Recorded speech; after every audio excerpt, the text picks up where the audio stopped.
Hello, hello, hello! Greetings, salutations, konnichiwa, and every other form of green across this vast, marvelous multiverse. I am Matsu Quinox.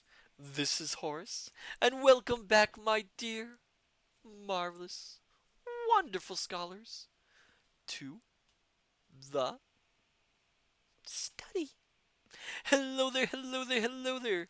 Hello there, Julian20. Congratulations on getting first. Hello, hello, hello, hello, all you marvelous, wonderful, amazing scholars out there. I'm glad to be back.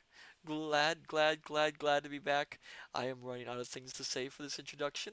Um, it's, it's been a while since I've done a stream like this. Um, how are you all doing, my wonderful scholars? How are you doing across this vast, marvelous omniverse? Mhm. I hope you're doing well.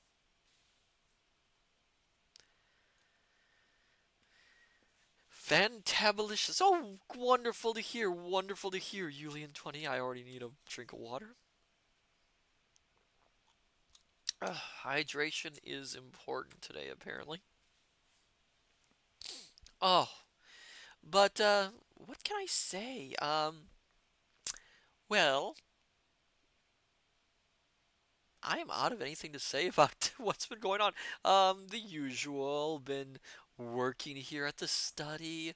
There was a little bit of a storm from one of the storm rooms. Not too bad. Everything was going well. I was a little worried for a second that the power might go out, and of course that would make things difficult on our end. But it held out pretty well, I have to say. So, I wasn't a little bit worried. Julian20, a bit stormy here too. Oh, well, I hope you keep safe. I hope it wasn't too much of a bad storm. Excuse me.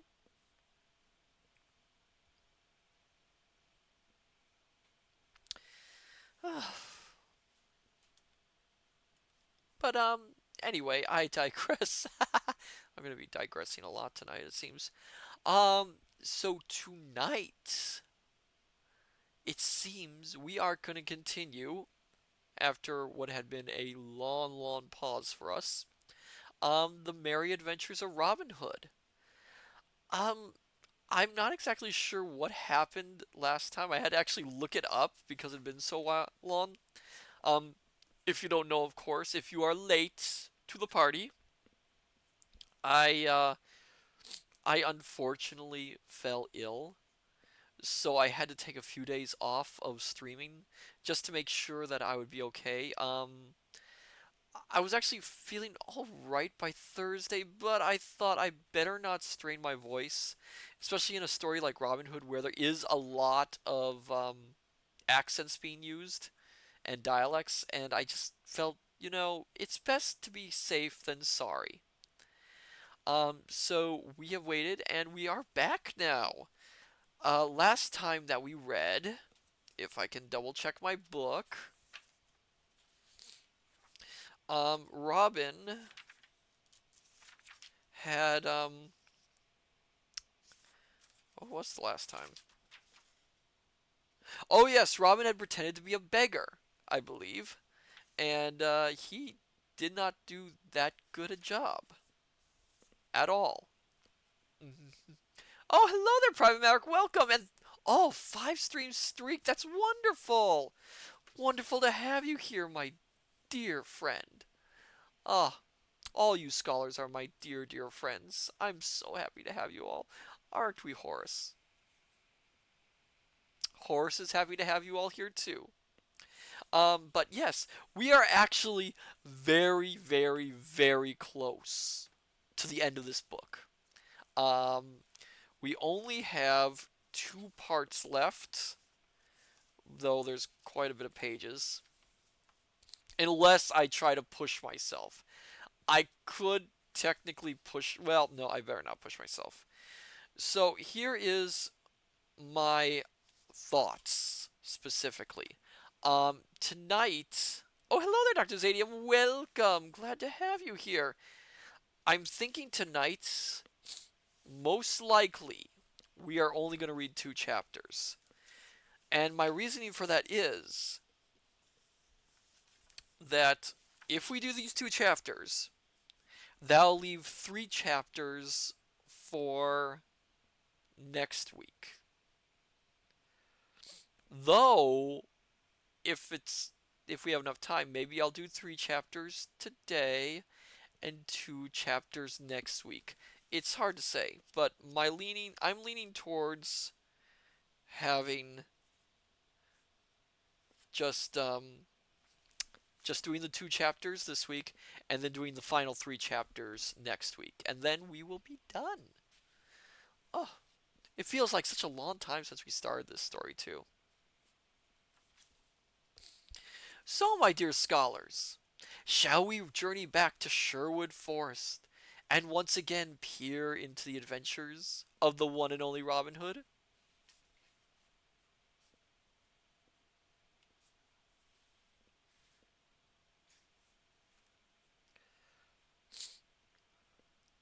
I will take that silence as a yes. Oh, Julian 20, yes, please. All right. All right then. Sit back, relax, have a hot or cold beverage of your liking, dim the lights if you wish, and we will continue our reading of The Merry Adventures of Robin Hood by Howard Pyle.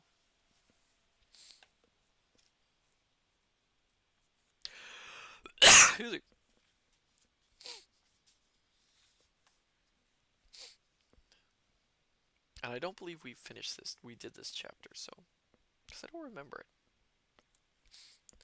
Part 7th, in which it is told how Queen Eleanor sent for Robin Hood to come to the court at famous London town, and how Robin Hood came at her bidding. Likewise, it is told how King Henry chased Robin through the land, yet caught him not.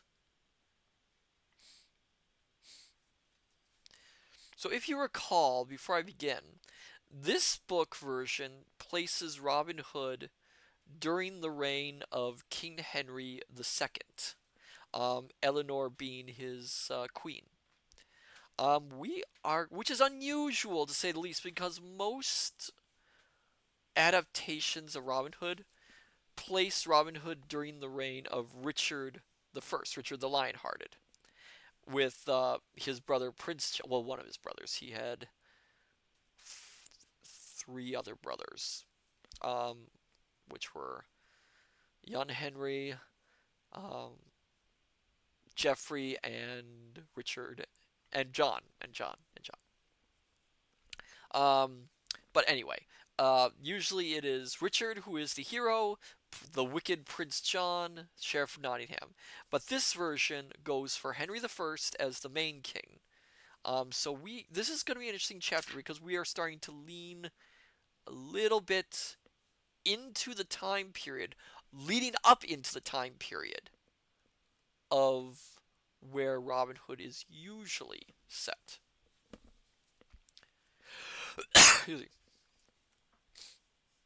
Yulian 20. Is this more the original story? Well, here's the thing. Robin Hood was first appeared in ballads.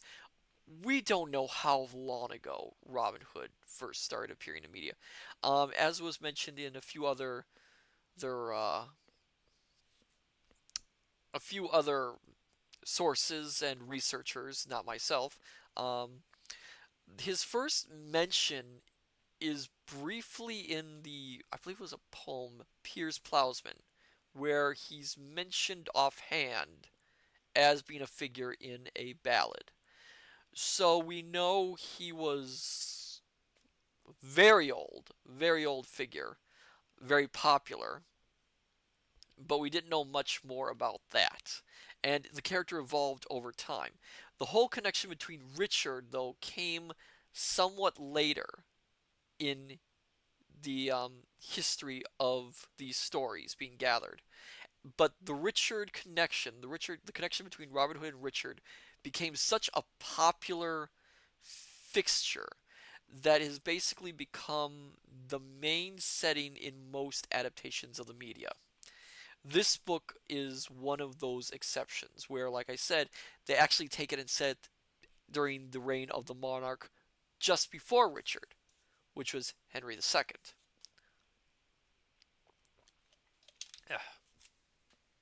Anyway, 1. Robin and 3 of his merry men shoot before Queen Eleanor in Finsbury Fields.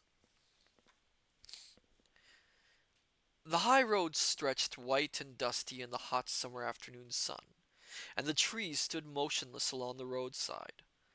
All across the meadow lands the hot air danced and quivered, and in the limpid waters of the lowland brook, spanned by a little stone bridge, the fish hung motionless above the yellow gravel, and the dragonfly sat quite still, perched upon the sharp tip of a spike of the rushes, with its wings glistening in the sun. Along the road a youth came riding upon a fair milk-white barb, and the folk that he passed stopped and turned and looked after him, for never had so lovely a lad, or one so gaily clad, been seen in Nottingham before. He could not have been more than 16 years of age, and was as fair as any maiden.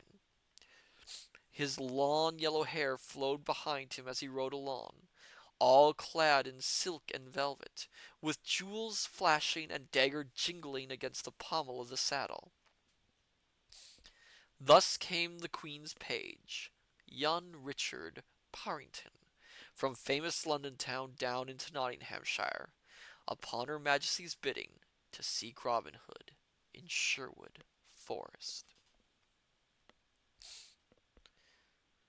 The road was hot and dusty, and his journey had been long, for that day he had come all the way from sorry, Leicester. Lan- sorry, I'm trying to pronounce this word right. Lancaster town, a good 20 miles and more. Wherefore young Parrington was right glad when he saw before him a sweet little inn, all shady and cool beneath the trees, in front of the door of which a sign hung pendant, bearing the picture of a blue boar. Here he drew rein and called loudly for a pottle of Rhenish wine to be brought him, for stout country ale was too coarse a drink for this young gentleman. 5 lusty fellows sat upon the bench beneath the pleasant shade of the wide-spreading oak in front of the inn door, drinking ale and beer, and all stared amain at this fair and gallant lad. 2 of the stoutest of them were clothed in Lincoln green, and a great heavy oaken staff leaned against the gnarled oak tree trunk beside each fellow. The landlord came and brought a pottle of wine, and a long narrow glass upon a salver, which he held up to the page as he sat upon his horse. Young Parrington poured forth the bright yellow wine, and holding the glass aloft, cried, "Here is to the health and long happiness of my royal mistress, the noble Queen Eleanor, and may my journey and her desirings soon have end, and I find a certain stout yeoman men. Yeoman men? Sorry, that's a little bit of a tongue twister. And I find a certain stout yeoman men called Robin Hood." At these words all stared, but presently the 2 stout yeomen in Lincoln green began whispering together. Then one of the 2, whom Parrington thought to be the tallest and stoutest fellow he ever beheld, spoke up and said, I'm going to have to guess who this is. I'm thinking this is Little John. "What seekest thou of Robin Hood, Sir Page? And what does our good Queen Eleanor wish of him? I ask this of thee, not foolishly, but with reason, for I know somewhat of this stout fellow." It's been a while since I've done these voices, so pardon if they're not quite as they were before. "As thou knowest aught of him, good fellow," said young Parrington, "thou wilt do great service to him, and great pleasure to our royal queen, by aiding me to find him." Then up spake the other yeoman, who was a handsome fellow with sunburnt face and nut-brown curling hair. "Thou hast an honest look, Sir Page, and our queen is kind and true to all stout yeomen. Methinks I and my friend here might safely guide thee to Robin Hood, for we know where he may be found. Yet I tell thee plainly, he would not for all merry England have aught of harm befall him. Set thy mind at ease. I bring naught of ill with me," quoth Richard Parrington. "I bring a kind message to him from our queen. Therefore, an ye know where he is to be found, I pray you to guide me thither." Julian 20, they are delicious. The voices, that is. Voices can be okay. Then the two yeomen looked at one another again, and the tall man said, I'm guessing this isn't Little John, so I'm going to find a different voice for him. "Surely it were safe to do this thing." Oh, it is Little John, my bad. And that was Will. Which Will? It doesn't say which Will it is. Oh, it's Will Studley. Okay, so now I know the names. Okay. "Surely it were safe to do this thing, Will." Whereat the other nodded. Thereupon both arose, and the tall yeoman said, "We think thou art true, Sir Page, and meanest no harm. Therefore we will guide thee to Robin Hood, as thou dost wish."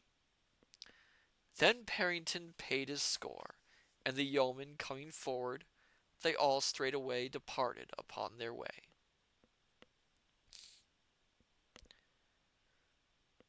Under the greenwood tree, in the cold shade that spread all around upon the sward, with flickering lights here and there, Robin Hood and many of his band lay upon the soft green grass, while Allan a Dale sang and played upon his sweetly sounding harp. All listened in silence, for young Allan's singing was one of the greatest joys in all the world to them.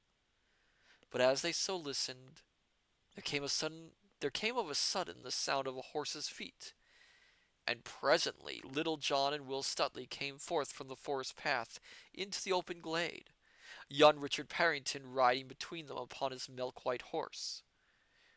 The three came forward where Robin Hood sat, all the band staring with might and main, for never had they seen so gay a sight as this young page, nor one so richly clad in silks and velvets and gold and jewels. Then Robin arose and stepped forward to meet him, and Parrington leapt from his horse, and doffing his cap of crimson velvet, met Robin as he came. "Now, welcome!" cried Robin. "Now welcome, fair youth, and tell me, I pray thee, what bringeth one of so fair a presence, and clad in such noble garb, to our poor forest of Sherwood?" We get another drink of water.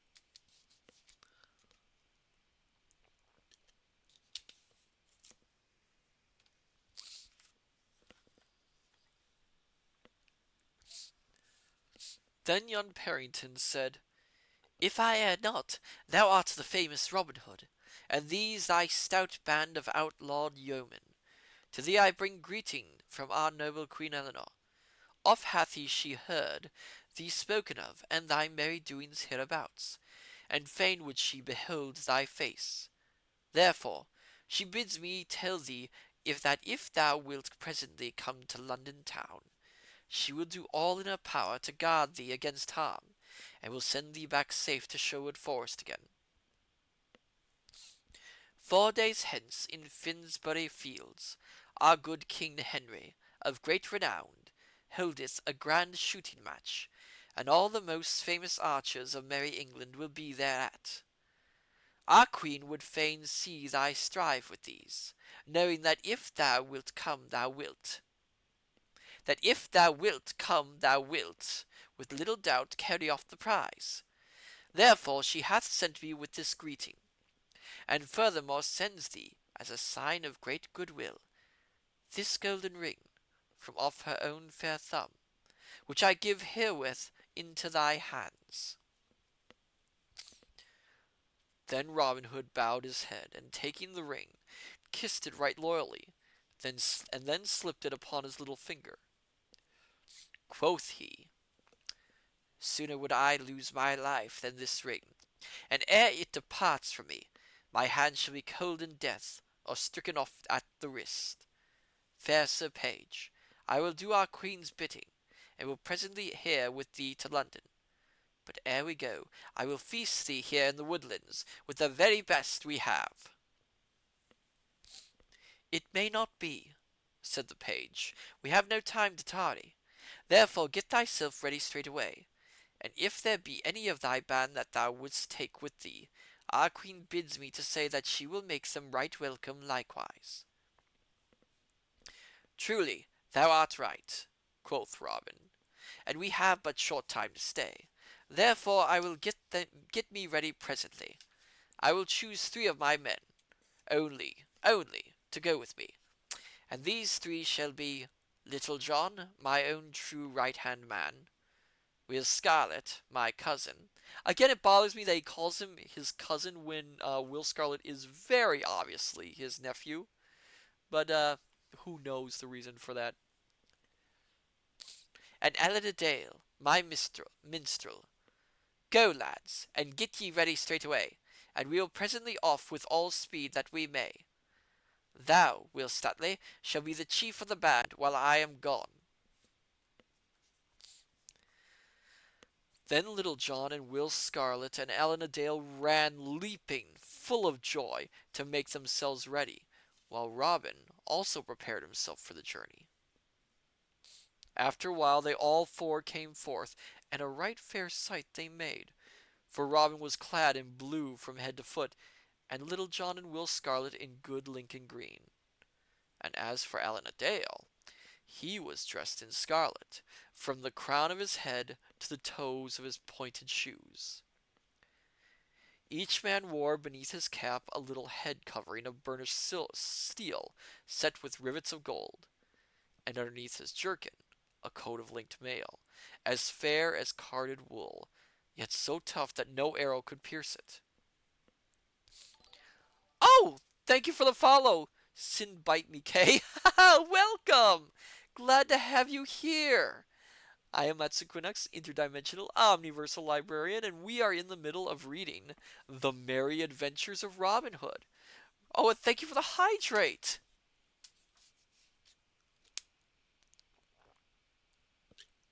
Oh my goodness, I need it. I do voices when I'm reading, so it is very helpful to get plenty of water. Now, where was I? But welcome, glad to have you here, and as one of our latest scholars. Pleasure to have you. Ah, there it is. Then, seeing all were ready, young Parrington mounted his horse again, and the yeomen having shaken hands all around, the 5 departed upon their way. That night they took up their inn in Melton Mulberry, in Leicestershire, and the next night they lodged at Kettering, in Northamptonshire, and the next at Bedford town, and the next at St. Albans, in Hertfordshire. This place they left not long after the middle of the night, and travelling fast through the tender dawning of the summer day, when the dews lay shining on the meadows, and faint mists hung in the dales, when the birds sing their sweetest, and the cobwebs beneath the hedges glimmer like fairy cloth of silver, they came at last to the towers and walls of famous London town, while the morn was still young, and all golden toward the east.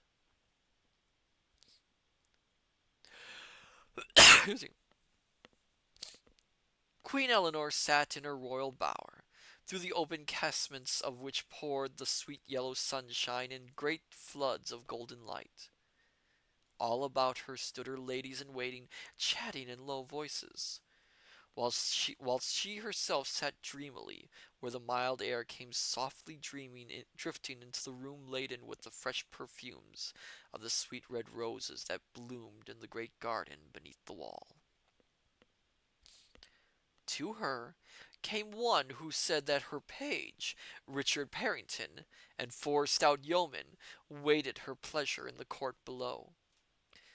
Then Queen Eleanor arose joyously, and bade them be straightway shown into her presence. Thus Robin Hood, and Little John, and Will Scarlet, and Allan a Dale came before the Queen into her own royal bower. Then Robin kneeled before the Queen with his hands folded upon his breast, saying in simple phrase, Here I am, Robin Hood. Thou didst bid me come, and lo, I do thy bidding.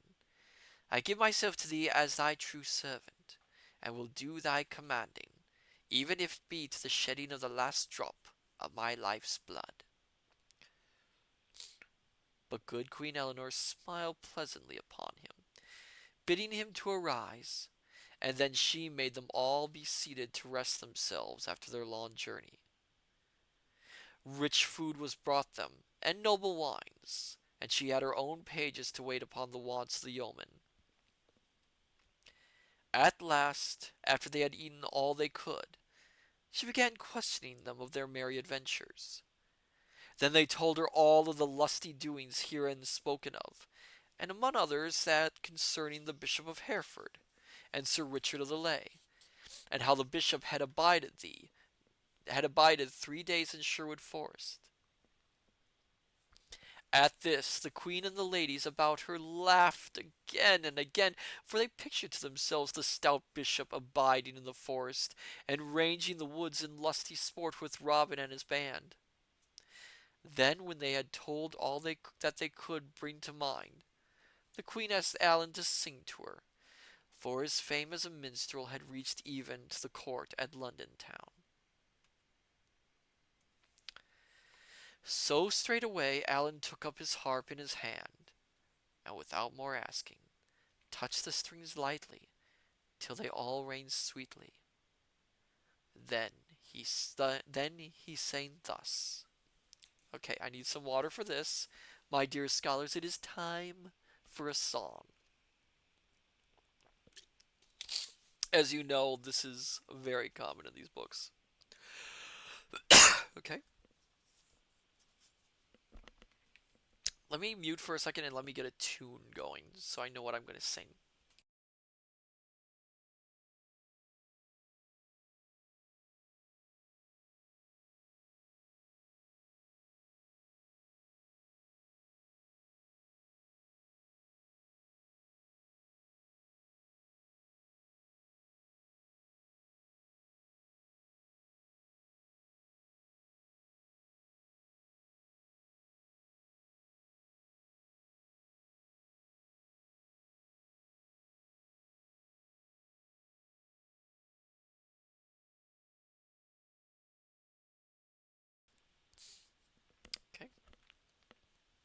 Okay.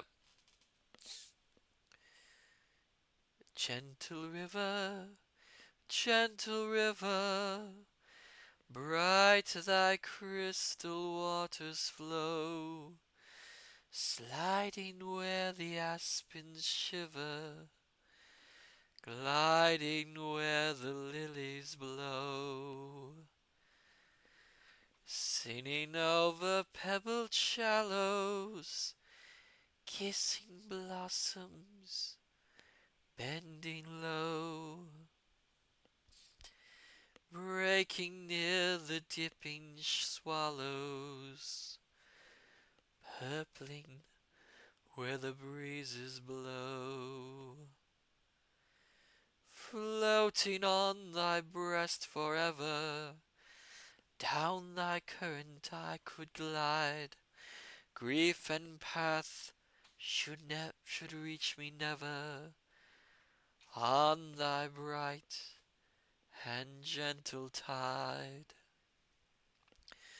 So my aching heart seeks thine love, there to find it rest in peace.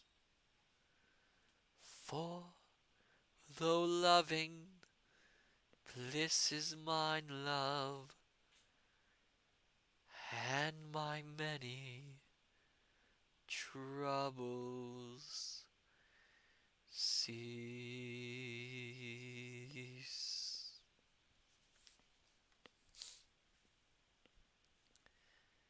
Thus Allan sang, and as he sang all eyes dwelled upon him, and not a sound broke the stillness.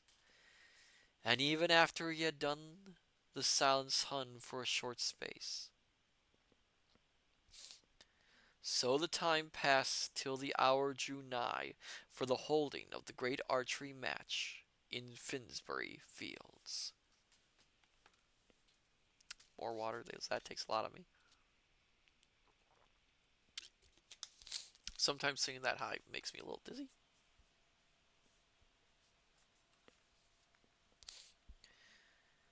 A gay sight were famous Finsbury Fields on that bright and sunny morning of lusty summer time. Along the end of the meadow stood the booths for the different bands of archers, for the king's yeomen were divided into companies of fourscore men, and each company had a captain over it. So on the bright greensward stood 10 booths of striped canvas, a booth for each band of the royal archers, and at the peak of each fluttered a flag in the mellow air, and the flag was the color that belonged to the captain of each band. From the center booth hung the yellow flag of Tepus, the famous bow bearer of the king. Next to it, on one hand, was the blue flag of Gilbert of the White Hand, and on the other, the blood red pennant of stout young Clefton of Buckinghamshire. The 7 other archer captains were also men of great renown. Among them were Egbert of Kent and William of Southampton. But those first named were most famous of all. The noise of many voices and talk and laughter came from within the booths, and in and out ran the attendants like ants about an ant hill. Some bore ale and beer, and some bundles of bowstrings, or sheaves of arrows. On each side of the archery range were rows upon rows of seats, reaching high aloft, and in the center of the north side was a raised dais for the king and queen, shaded by canvas of gay colors, and hung about with streaming silken pennants of red and blue and green and white. As yet the king and queen had not come, but all the other benches were full of people, rising head upon head, head above head, high aloft till it made the eye dizzy to look upon them. 80 yards distant from the mark from which the archers were to shoot stood 10 fair targets, each target marked by a flag of the color belonging to the band that was to shoot thereat. So all was ready for the coming of the king and queen.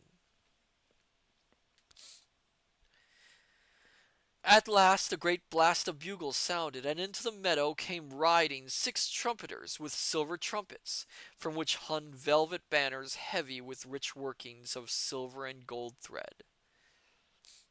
Behind these came stout King Henry upon a dapple grey stallion, with his king beside him upon a milk-white palfrey.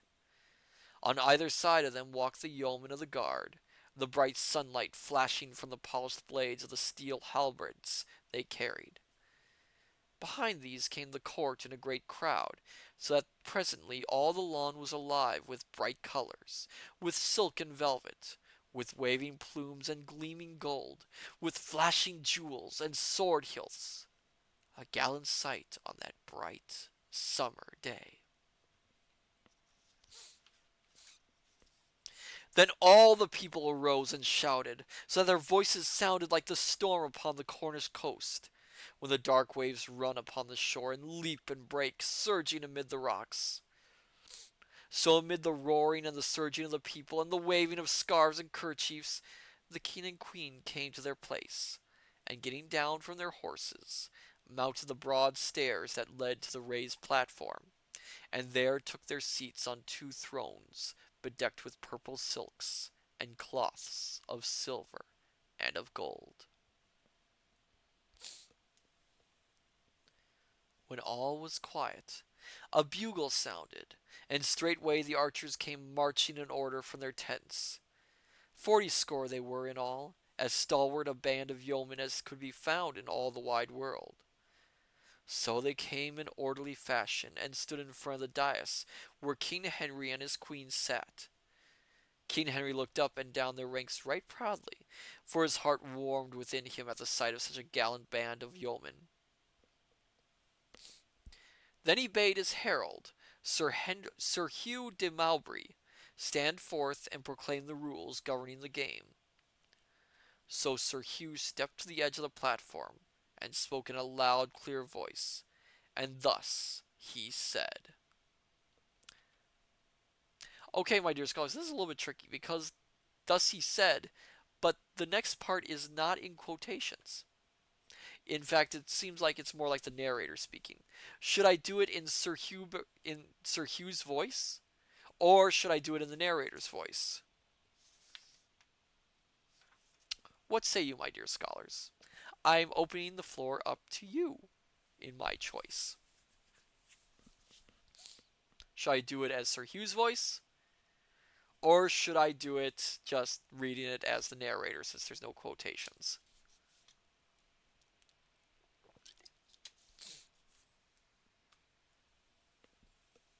Julian20 voices. Julian20 says voices.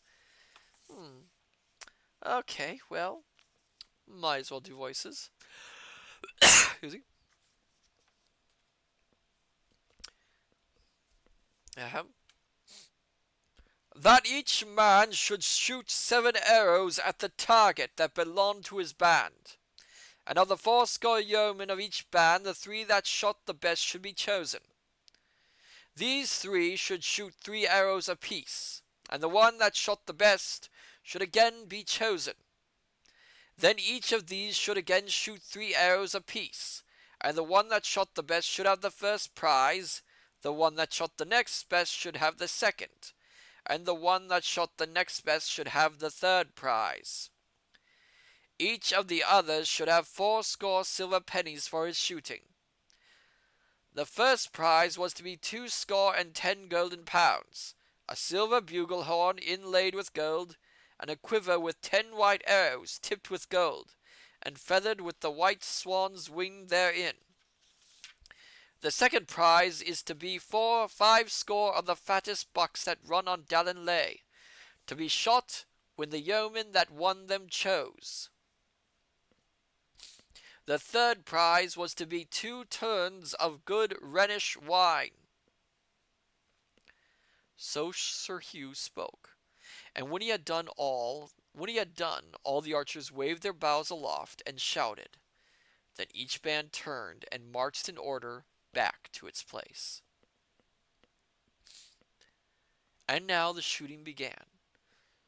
The captains first taking stand and speeding their shafts, and then making room for the men who shot, each in turn after them. 280 shafts were shot in all, and so deftly were they sped that when the shooting was done, each target looked like the back of a hedgehog when the farm dog snuffs at it. A long time was taken in this shooting, and when it was over, the judges came forward, looked carefully at the targets, and proclaimed in a loud voice which 3 had shot the best from the separate bands. Then a great hubbub of voices arose, each man among the crowd that looked on calling for his favorite archer. Then 10 fresh targets were brought forward, and every sound was hushed as the archers took their places once more. Private Merrick, the archers that hit the bullseye may stay. The rest of you can bugger off. I need to rewatch that movie sometime. I haven't seen that film in years. I do have fond memories of it, though.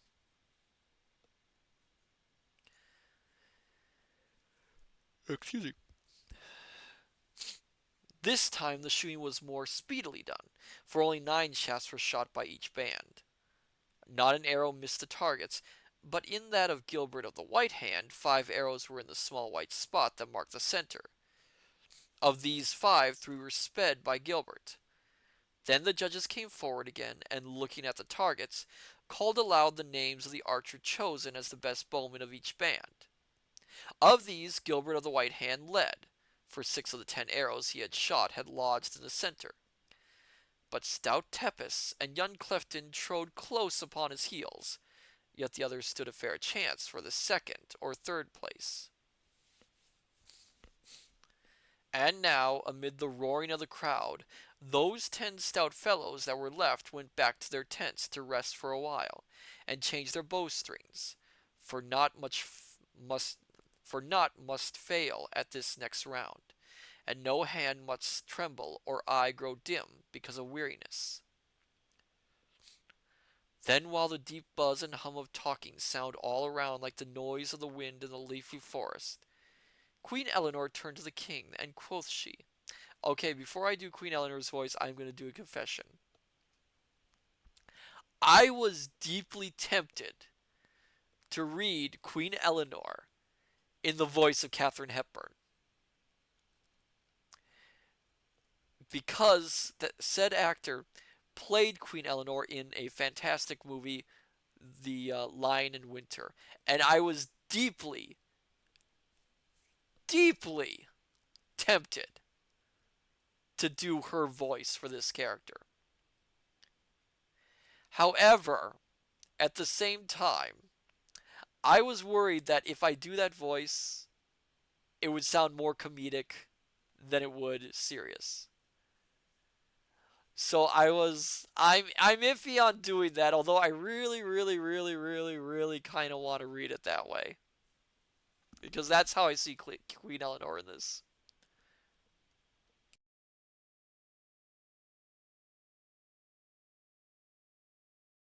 I can't do the voice anyway, sadly. Oh my goodness, I tested it. Oh, it would sound awful.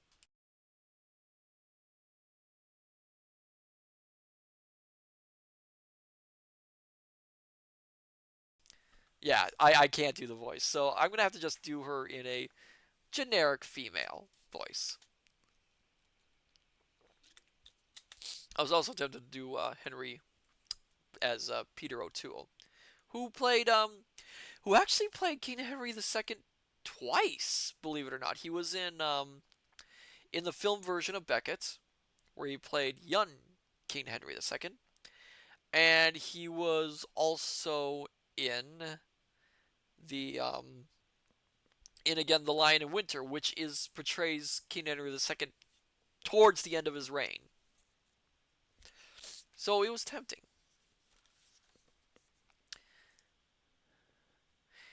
Thinkest thou that these yeomen are so chosen are the very best archers in all merry England? Yes, truly, said the king, smiling, for he was well pleased with the sport that he had seen. And I tell thee that not only are they the best archers in all merry England, but in all the wide world besides. But what wouldst thou say, quoth Queen Eleanor, if I were to find 3 archers to match the best 3 yeomen of all thy guard? I would say thou hast done what I could not do, said the king, laughing, for I tell thee there lives not in all the world 3 archers to match Tempest and Gilbert and Clifton of Buckinghamshire. Now, said the queen, I know of 3 yeomen, and in truth I have seen them not too long since, that I would not fear to match against any 3 that thou canst choose from among all thy 40 score archers. And moreover, I will match them here this very day. But I will only match them with thy archers, providing that thou wilt grant a free pardon to all that may come in my behalf. At this the king laughed loud and long. Truly, said he, thou art taken up with strange matters for a queen. If thou wilt bring those 3 fellows that thou speakest of, I will promise faithfully to give them free pardons for 40 days, to come or go wheresoever they please, nor will I harm a hair of their heads in all that time. Moreover, if these that thou bringest shoot better than my yeomen, man for man, they shall have the prizes for themselves, according to their shooting. But as thou hast so taken up of yeah, but as though thou hast so taken up of a sudden with sports of this kind, hast thou a mind for a wager? Why, in sooth, said Queen Eleanor, laughing, I know not of such matters, but if thou hast a mind to do somewhat in that way, I will strive to pleasure thee. What wilt thou wager upon thy man? I ended up doing the voices anyway, my dear scholars. Then the merry king laughed again, for he dearly loved goodly jest. So he said amidst his laughter, I will wager thee 10 turns of Rhenish wine, 10 turns of the stoutest ale, and 10 scores boughs of tempered Spanish yew, with quivers and arrows to match. All that stood around smiled at this, for it seemed a merry wager for a king to give to a queen. But Queen Eleanor bowed her head quietly. I will take thy wager, said she, for I know right well where to place those things that thou hast spoken of. Now, who will be on my side in this matter? And she looked around upon them that stood about. But no one spake or cared to wager upon the queen's side against such archers as Tempest and Gilbert and Clefton. Then the queen spoke. Excuse me. Spoke again. Now, who will back me in this wager? Wilt thou, my lord Bishop of Hereford? Nay, quoth the bishop hastily, it ill befits one of my cloth to deal in such matters. Moreover, there are no such archers as his majesty's in all the world. Therefore I would but lose my money. Methinks the thought of thy gold weigheth more heavily with thee than the rond to thy cloth, said the queen, smiling. And at this a ripple of laughter went around, for everyone knew how fond the bishop was of his money. Then the queen turned to a knight who stood near, whose name was Sir Robert Lee. Wilt thou back me in this manner? said she. Thou art surely rich enough to risk so much for the sake of a lady. To pleasure my queen I would do it, said Sir Robert Lee, but for the sake of no other in all the world would I wager a groat, for no man can stand against Tempest and Gilbert and Clifton.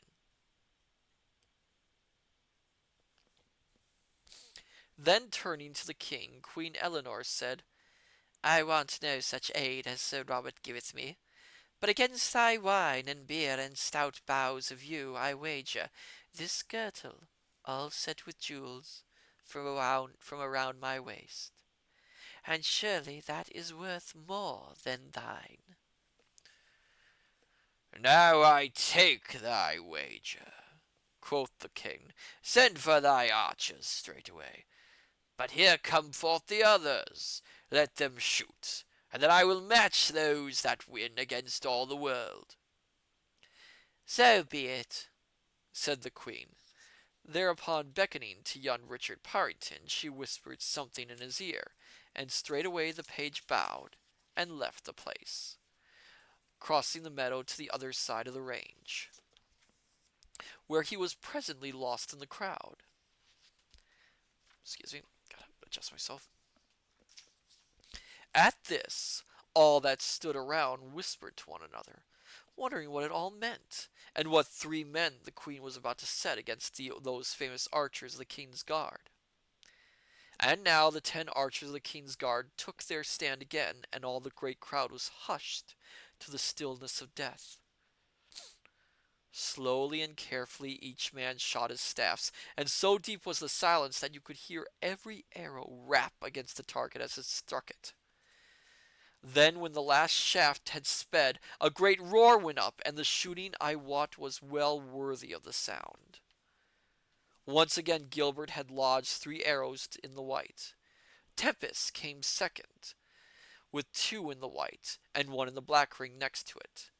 But stout Clifton had gone down, and Hubert of Suffolk had taken the third place, for while both those good yeomen had lodged two in the white, Clifton had lost one shot upon the fourth ring, and Hubert came in with one in the third. All the archers around Gilbert's booth shouted for joy till their throats were hoarse, tossing their caps aloft and shaking hands with one another.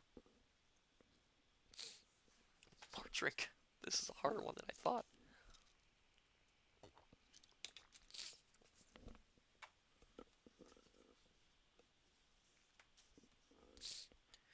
In the midst of all the noise and hubbub, 5 men came walking across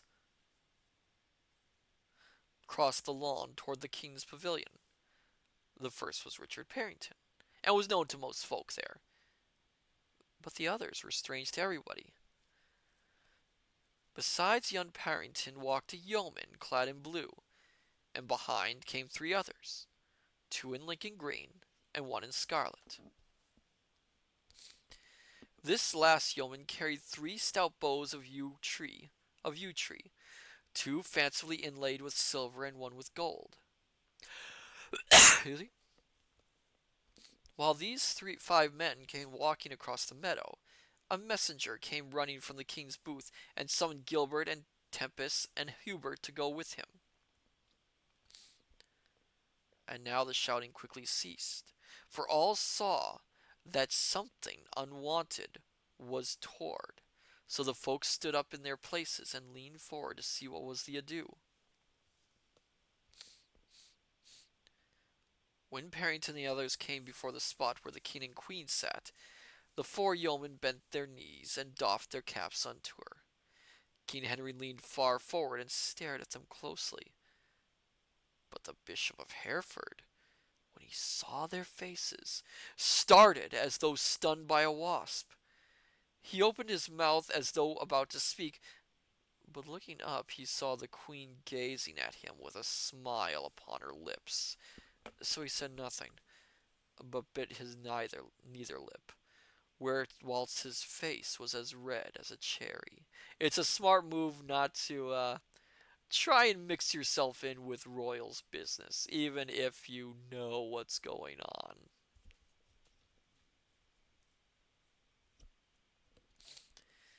Then the queen leaned forward and spake in a clear voice. Locksley, said she, I have made a wager with the king that thou and 2 of thy men can outshoot any 3 that he can send against you. Wilt thou do thy best for my sake?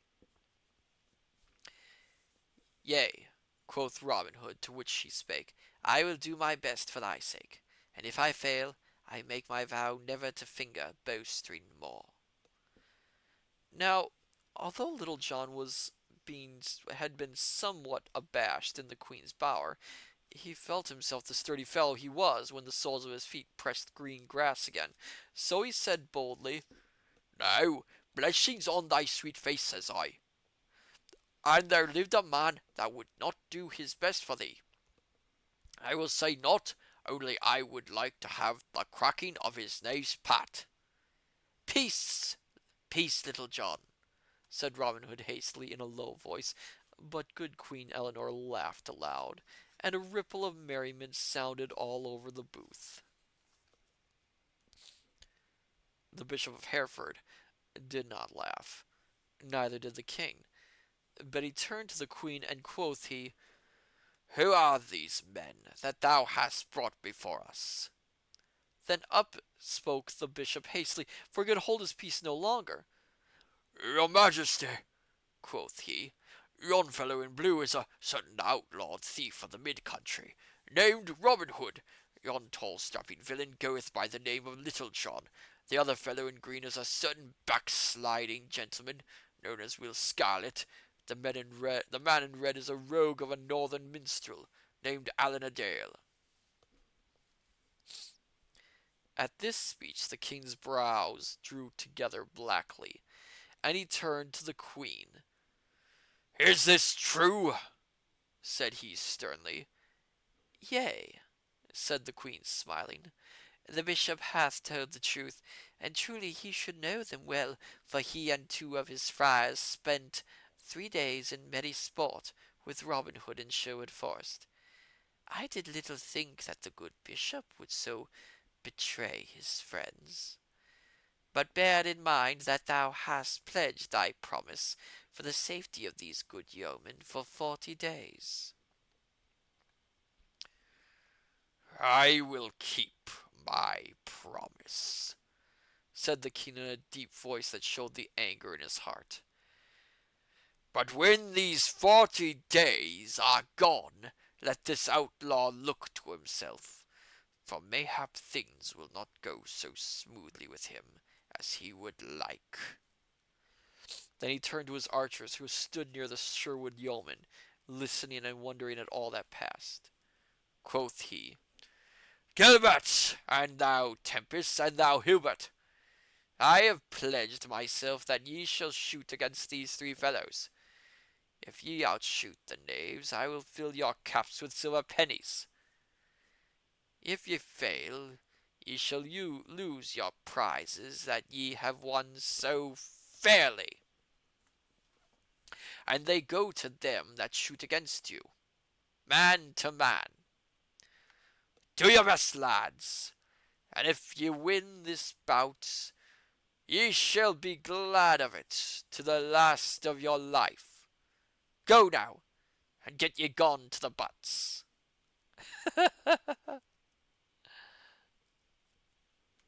Okay.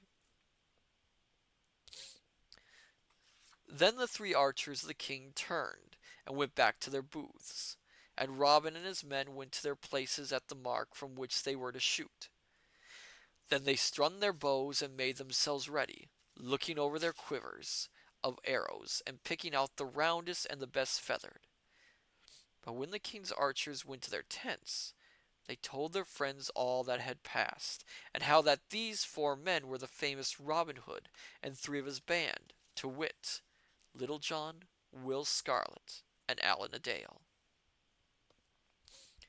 The news of this buzzed around among the archers in the booths, for there was not a man there that had not heard of these great mid-country yeomen. From the archers the news was taken up by the crowd that looked on at the shooting, so that at last everybody stood up, craning their necks to catch sight of the famous outlaws. 6 fresh targets were now set up, 1 for each man that was to shoot.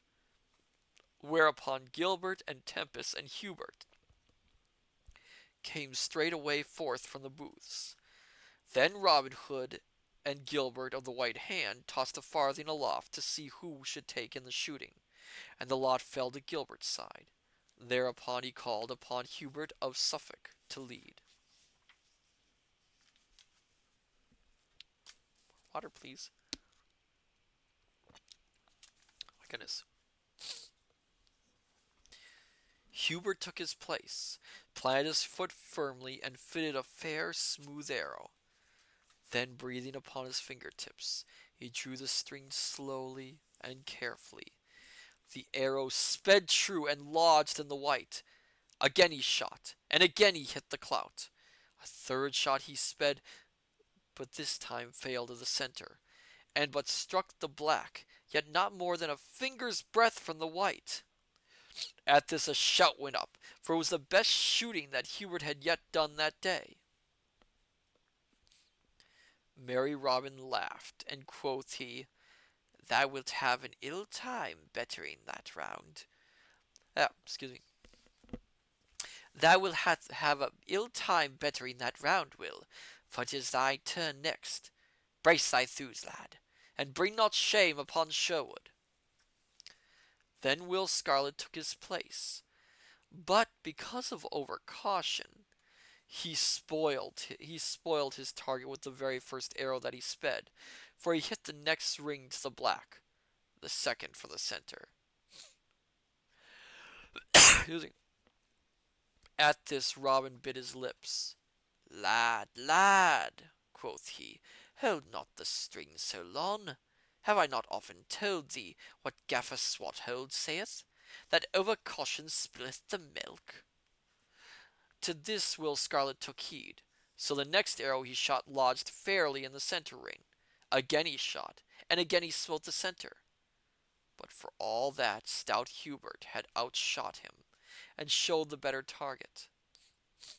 Then all those that looked on clapped their hands for joy, because that Hubert had overcome the stranger.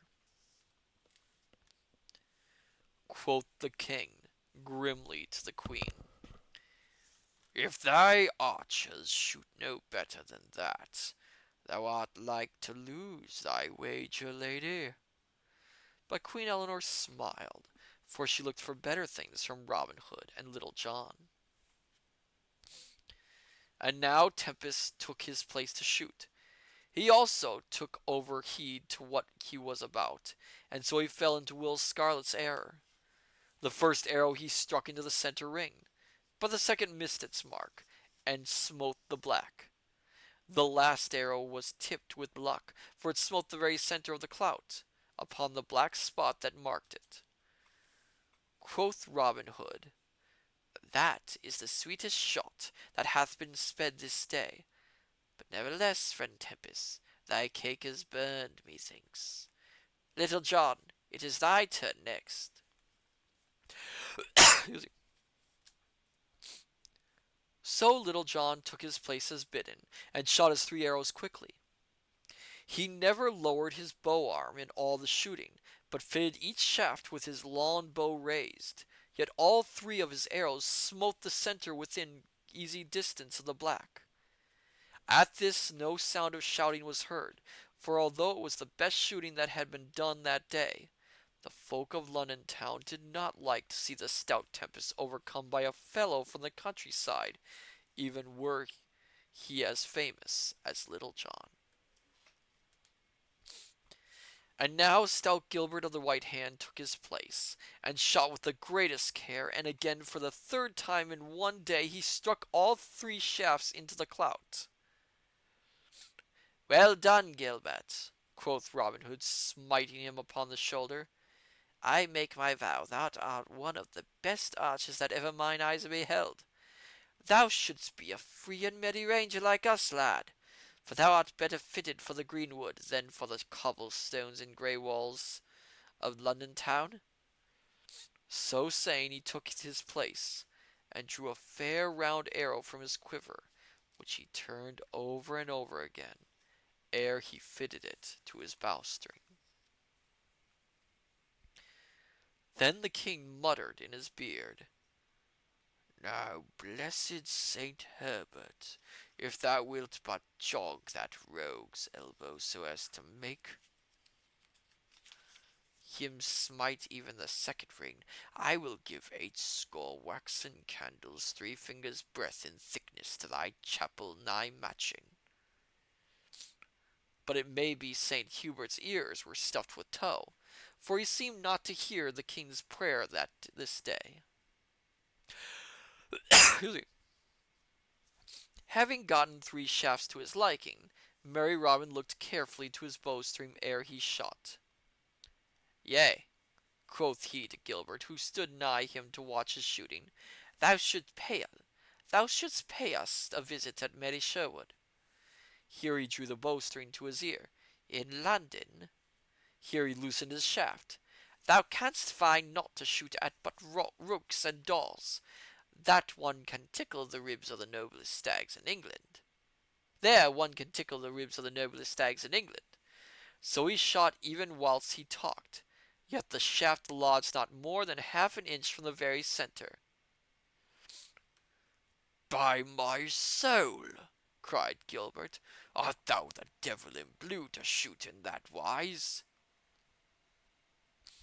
"Nay," quoth Robin, laughing, "not quite so ill as that, I trust."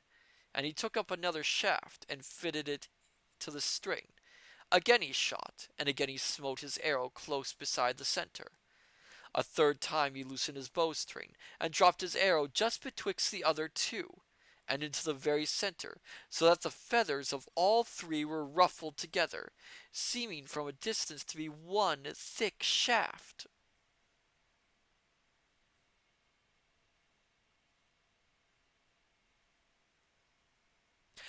I just realized just what I just said. What I just said.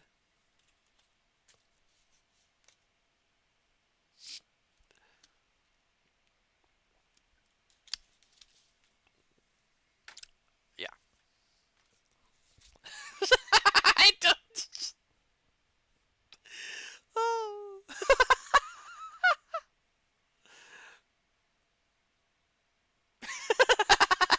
I'm sorry. Try to collect myself. Try to collect myself. Try to collect myself.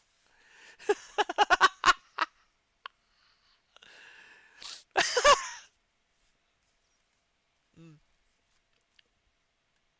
Oh my goodness. Sometimes language does not age well, my dear scholars. Oh, thank you for the posture check, Julian20. And now a low murmur ran all among that great crowd, for never before had London seen such shooting as this, and never again would it see it after Robin Hood's day had gone. All saw that the king's archers were fairly beaten, and stout Gilbert clapped his palm to Robin's, owning that he could never hope to draw such a bowstring as Robin Hood or Little John. But the king, full of wrath, would not have it so, though he knew in his mind that his men could not stand against those fellows. "Nay!" cried he, clenching his fists upon the arms of his seat, "Gilbert is not yet beaten. Did he not strike the clout thrice? Although I have lost my wager, he hath not yet lost the first prize. They shall shoot again, and still again, till either he or that knave Robin Hood cometh off the best. Go thou, Sir Hugh, and bid them shoot another round, and another, until one or the other is overcome." Then Sir Hugh, seeing how wroth the king was, said never a word, but went straightway to do his bidding. So he came to where Robin Hood and the others stood, and told them what the king had said. "With all my heart," quoth merry Robin, "I will shoot from this time till tomorrow day, if it can pleasure my most gracious lord and king. Take thy place, Gilbert, lad, and shoot."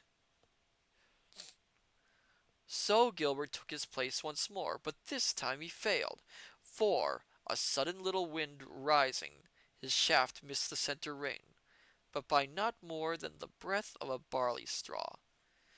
"Thy eggs are cracked, Gilbert," quoth Robin, laughing, and straightway he loosened the shaft, and once more smote the white circle of the center. Then the king arose from his place, and not a word said he, but he looked around with a baleful look, and would have been an ill day for anyone that he saw with a joyous or a merry look upon his face. Then he and his queen and all the court left the place, but the king's heart was brimming full of wrath within him. After the king had gone, all the yeomen of the archer guard came crowding around Robin and Little John and Will and Allen to snatch a look at these famous fellows from the mid-country. And with them came many that had been onlookers at the sport for the same purpose. Thus it happened presently that the yeomen, to whom Gilbert stood talking, were all surrounded by a crowd of people that formed a ring about them. "Many," quoth Little John to Will's Scarlet. "One would think that these poor fellows have never seen a stout yeoman ranger in all their lives before, or that we were some curious spectacle, like the Cumberland giant or the Welsh dwarf that we saw last month at the fair at Norwich." After a while, the three judges that had the give yeah. After a while, the three judges that had given. Sorry, this is a little bit hard, my dear scholars.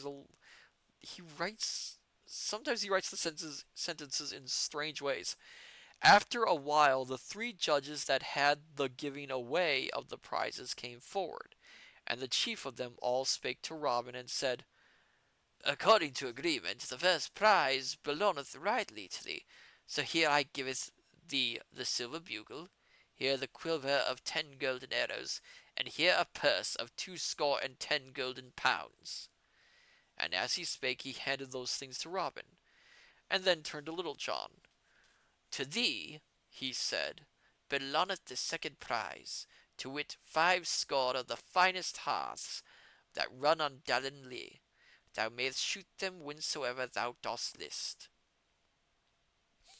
Last of all he turned to stout Hubert. Thou, said he, hast held thine own against the yeoman with whom thou didst shoot, and so that thou hast kept the prize duly thine, to wit 2 tuns of good Rhenish wine. These shall be delivered to thee whensoever thou dost list. Excuse me. Then he called upon the other 7 of the king's archers, who had last shot, and gave each 80 silver pennies. Then up spake Robin, and quoth he, This silver bugle I keep in honour of this shooting match. But thou, Gilbert, art the best archer of all the king's guard, and to thee I freely give this purse of gold. Take it, man, and would it were 10 times as much, for thou art a right yeoman, good and true. Furthermore, to each of the 10 that last shot I give one of these golden shafts apiece. Keep them always by you, so that ye may tell your grandchildren, and ye are ever blessed with them, that ye are the very stoutest yeomen in all the wide world. At this all shouted aloud, for it pleased them to hear Robin speak so of them. Then up spake Little John. Good friend Tempest, said he, I want not those hearts of Dallin that yon stout judge spoke of but now, for in truth we have ere now and more than ere now in our own country. 210 I give to thee for thine own shooting, and 5 I give to each band for their pleasure.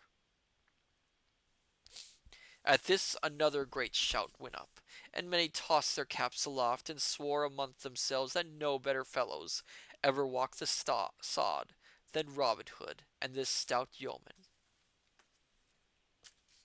Drink of water. Oh.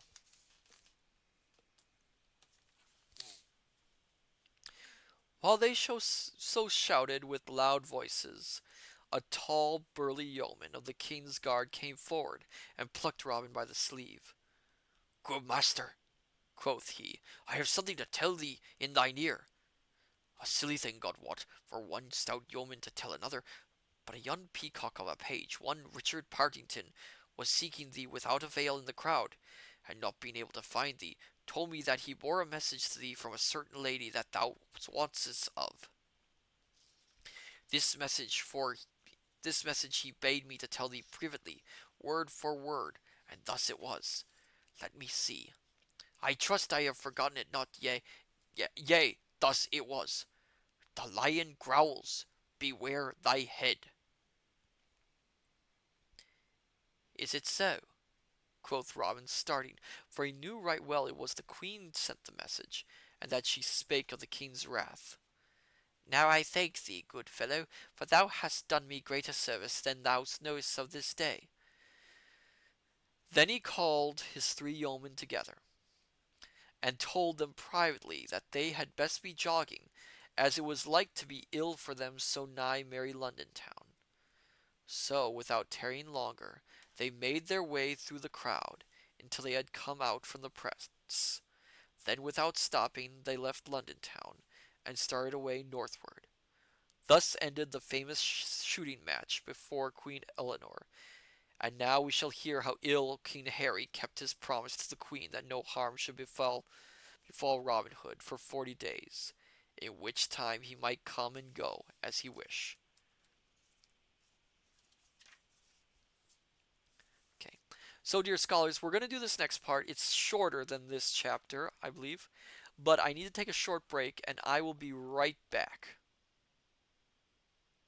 So please enjoy a little intermission here.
Okay, I'm back, my dear scholars.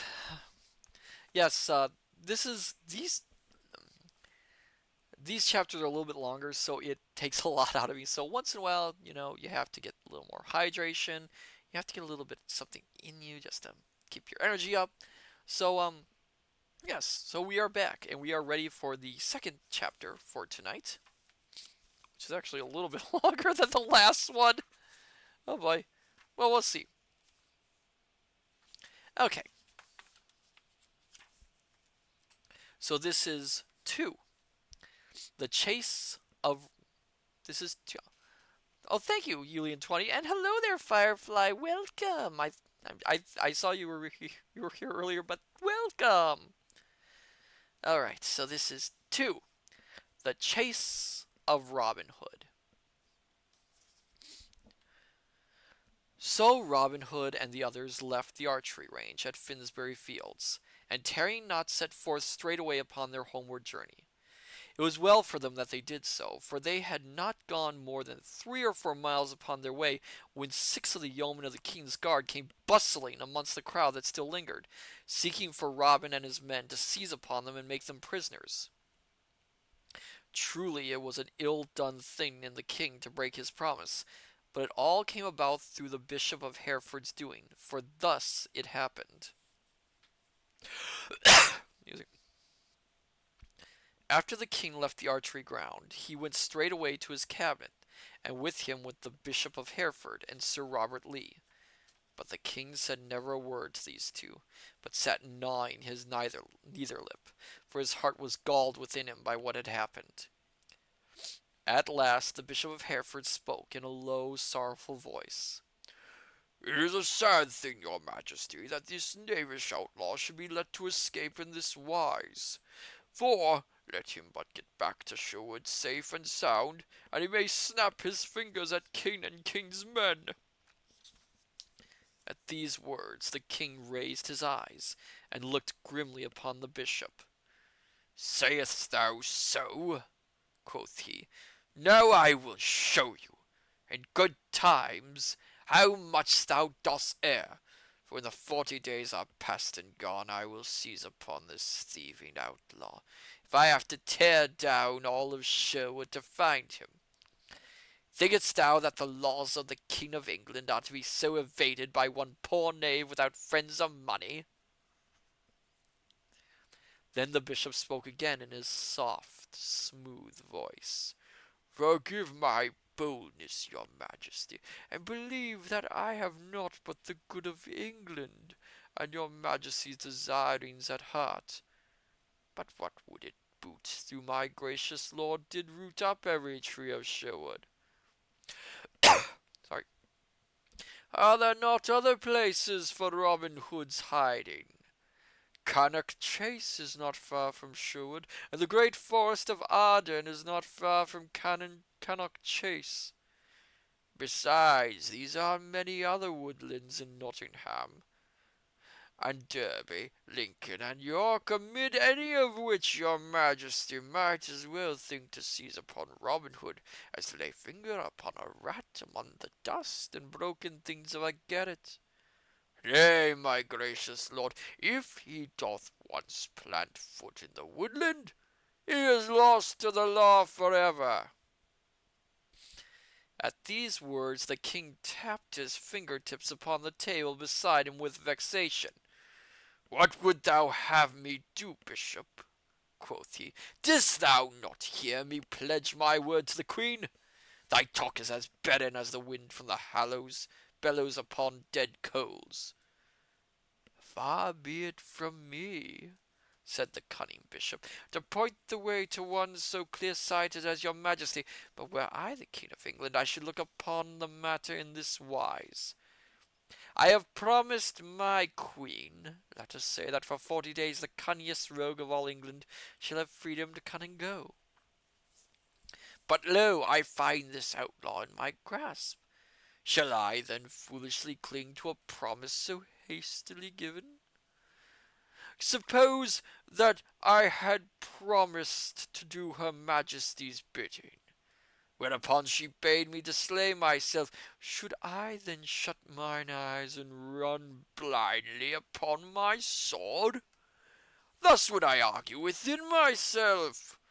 Moreover, I would say unto myself, a woman knoweth not of the great things appertaining to state government. Oh, come on! Come on! Really? Really? Okay, I can take the bishop telling the king to break his promise, but basically telling that a woman doesn't know how to run a kingdom? Come on!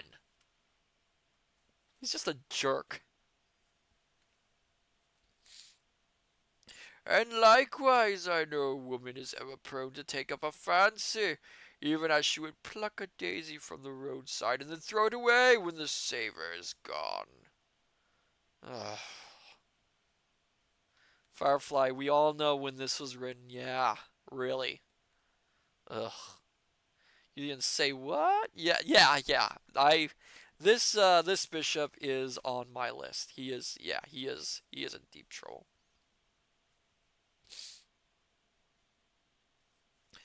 And therefore, though she has taken a fancy to this outlaw, it will soon wane away and be forgotten. As for me, I have the greatest villain in all England in my grasp. Shall I then open my hand and let him slip betwixt my fingers? Thus, your majesty, would I say to myself, were I the king of England.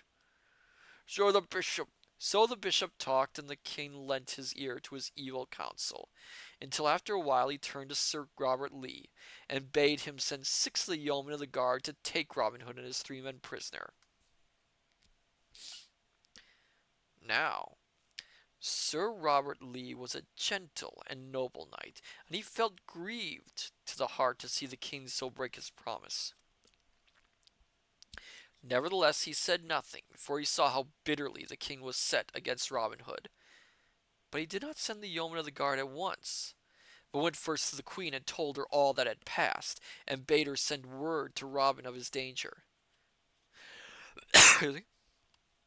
This he did not for the well-being of Robin Hood, but because but because he would save his lord's honor if he could. Thus it came about that when after a while the yeomen of the guard went to the archery field, they found not Robin and the others, and so got no cakes at that fair. The afternoon was all well nigh gone, when Robin Hood, Little John, Will, and Allan set forth upon their homeward way, trudging along merrily through the yellow slanting light, which speedily changed to rosy red as the sun sank low in the heavens.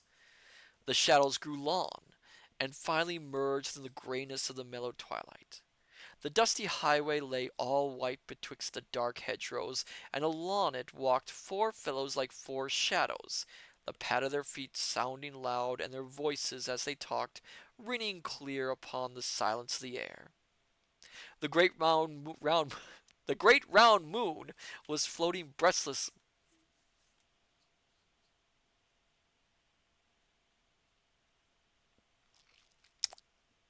I meant breathlessly, not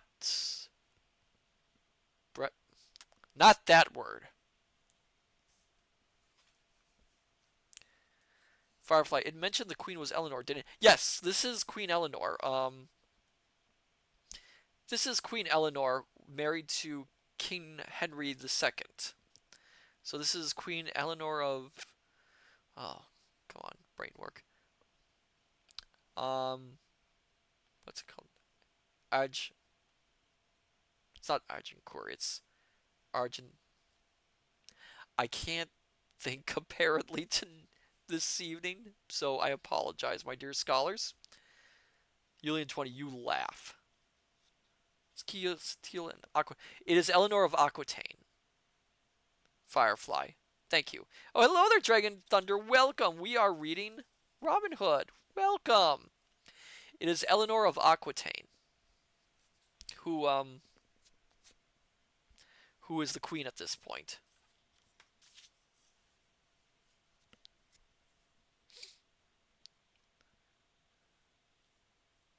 was it? Where was I? The great round moon was floating breathlessly up in the eastern sky when they saw before them the twinkling lights of Barnet Town, some 10 or 12 miles from London. Down they walked through the stony streets and past the cozy houses with overhanging gables, before the doors of which sat the burglars and craftsmen in the mellow moonlight. The burghers and craftsmen in the mellow moonlight, with their families about them, and so came at last, on the other side of the hamlet, to a little inn all shaded with roses and woodbines. Before this inn Robin Hood stopped, for the spot pleased him well. Quoth he, here we will. I'm going into an accent. Here we will take up our inn and rest for the night, for we are well away from London town and our king's wrath. Moreover, if I mistake not, we will find sweet faring within. What say ye, lads? In sooth, good master, quoth Little John, thy bidding and my doing ever fit together like cakes and ale. Let us in, I say also. Then up spake Will Scarlet. I am ever ready to do what thou sayest, uncle.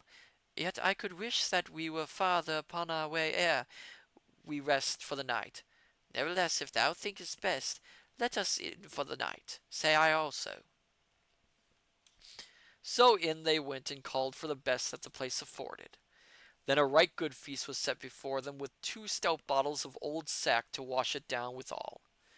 These things were served by as plump and buxom a lass as you could find in all the land, so that Little John, who always had an eye for a fair lass, even when meat and drink were by, struck his arms akimbo and fixed his eyes upon her, winking sweetly whenever he saw her looking toward him. Then you should have seen how the lass twittered with laughter, and how she looked at Little John out of the corner of her eyes, a dimple coming in either cheek, for the fellow had always a taking away with the women folk. Come, come, Little John, quoth Robin, leave the lass in peace, and fall to thy victuals, or thou wilt belike go on with an empty stomach. Eat first, and woo afterwards, is as good a saying as one can open ears to. Nay, quoth Little John boldly, it is an ill saying for me, for who would turn to victuals and drink, and let so fair a lass go, without paying heed to the sweet looks that the blessed saints have bestowed upon her? Come hither, thou dainty little duck, and pour forth some wine for me, that I may drink to thy good health, and pray the good Saint Withold that he send thee what is meet, to wit, a lord or an earl for a husband. By my soul, I would rather drink water than thou hast poured into my cup, than rich muscat after any other she is all England. At this speech the other yeomen roared with laughter, and the lass looked down, blushing, and thought that Little John was as nice a lad as she had seen in all her life. So the feast passed merrily, and never had that inn seen such lusty feeders as these 4 stout fellows. I'm getting kind of weirded out by how often this book uses the word lust in a sentence. I mean, I get it. I get what it's meant to mean. I get it what the language has changed into, but still everything seems to be lusty with this. It's just yes. So odd. Where was I? Oh yes. But at last they were done their eating, though it seemed as though they never would have ended, and sat loitering. Firefly hail in hearty language. Oh yes, I knew, I knew, I know. It's all very lusty, after all. As they so sat, the landlord came in of a sudden, and said that there was one at the door, a certain young Esquire Richard Parrington, of the Queen's household, who wished to see the lad in blue, and speak with him, without loss of time. So Robin arose quickly, and bidding the landlord not to follow him, left the others gazing at one another, and wondering what was about to happen. When Robin came out of the inn, he found young Richard Parrington sitting upon his horse in the white moonlight, awaiting his coming. What news bearest thou, Sir Page? said Robin. I trust that it is not of an ill nature. Why, said young Parrington, for the matter of that, it is ill now. The king hath been bitterly stirred up against thee by that vile Bishop of Hereford.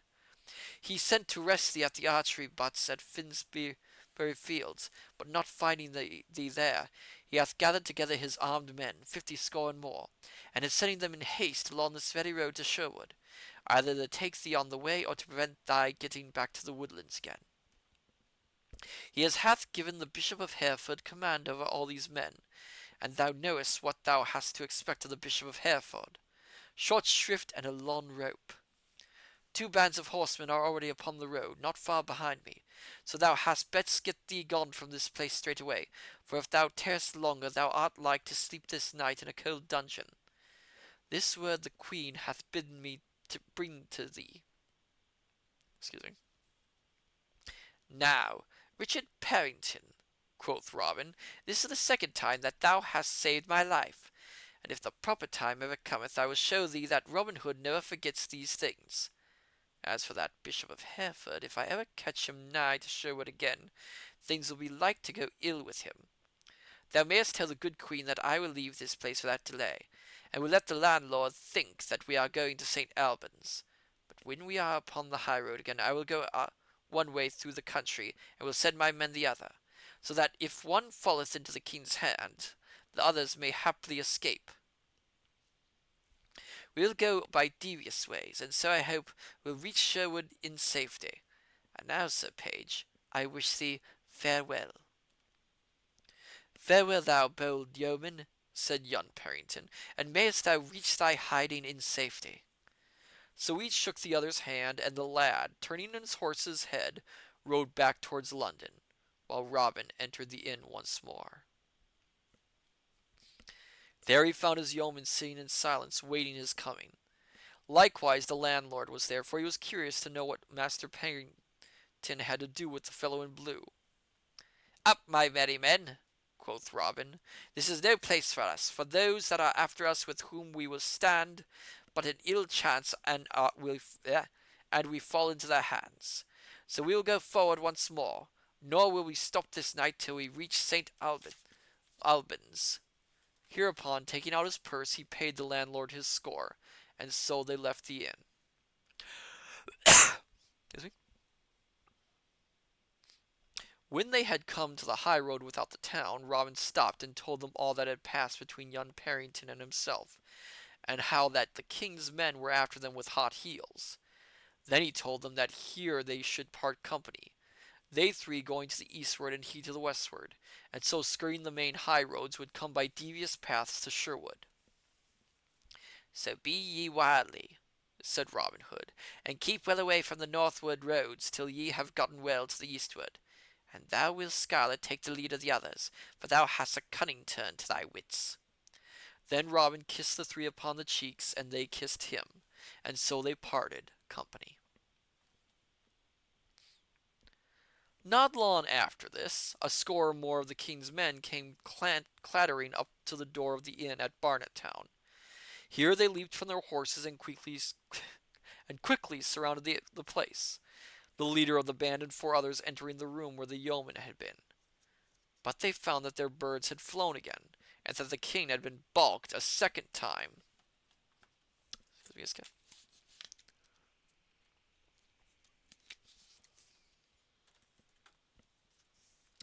Methought that they were naughty fellows, said the host when he heard whom the men-at-arms sought, but I heard that blue-clad knave say that they would go straight forward to St. Albans. So, an ye hurry forward, ye may perchance catch them on the high road betwixt here and there.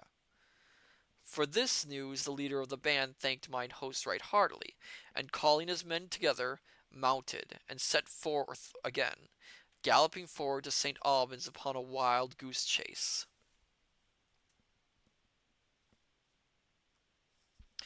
After Little John, Will Scarlet, and Allan a Dale had left the highway near Barnet, they travelled toward the eastward without stopping, as long as their legs could carry them, until they came to Chelmsford in Essex. Thence they turned northward and came through Cambridge, through Cambridge and Lincolnshire to the good town of Gainsborough. Then, striking to the westward and the south, they came at last to the northern borders of Sherwood Forest, without in all that time having met so much as a single band of the king's men. 8 days they journeyed thus ere they reached the woodlands in safety, but when they got to the greenwood glade, they found that Robin had not yet returned. For Robin was not as lucky in getting back as his men had been, as you shall presently hear. After having left the great northern road, he turned his face to the westward, and so came past Aylesbury to fair Woodstock in Oxfordshire. Thence, thence he turned his footsteps northward, travelling for a great distance by way of Warwick town, till he came to Dudley in Staffordshire. 7 days it took him to journey thus far, and then he thought he had gone far enough to the north. So turning toward the eastward, shunning the main roads, and choosing byways and grassy lanes, he went, by way of Lichfield and Ashby de la Zouch, interesting, towards Sherwood, until he came to a place called Stanton. And now Robin's heart began to laugh aloud, for he thought that his danger had gone by, and that his nostrils would soon snuff the spicy air of the woodlands once again. But there is many a slip betwixt the cup and the lip, and thus Robin was to find, for thus it was. That is a weird break in the page.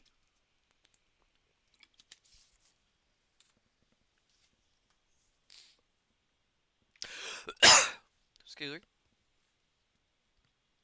When the king's men found themselves foiled at St. Albans, and that Robin and his men were not to be found high nor low, they knew not what to do.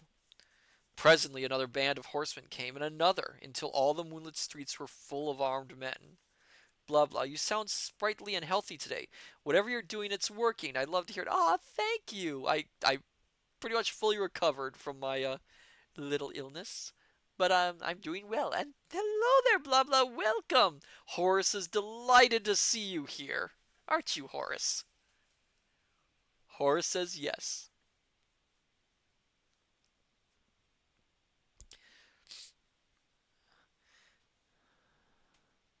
Betwixt midnight and dawn another band came to the town, and with them came the Bishop of Hereford. When he heard that Robin Hood had once more slipped out of the trap, he stayed not a minute, but gathering his bands together, he pushed forward to the northward with speed, leaving orders for all the troops that came to St. Albans to follow after him without tarrying. Blah blah. Oh my God, Horace knows who I am. Yes, Horace knows who you are. Blah blah.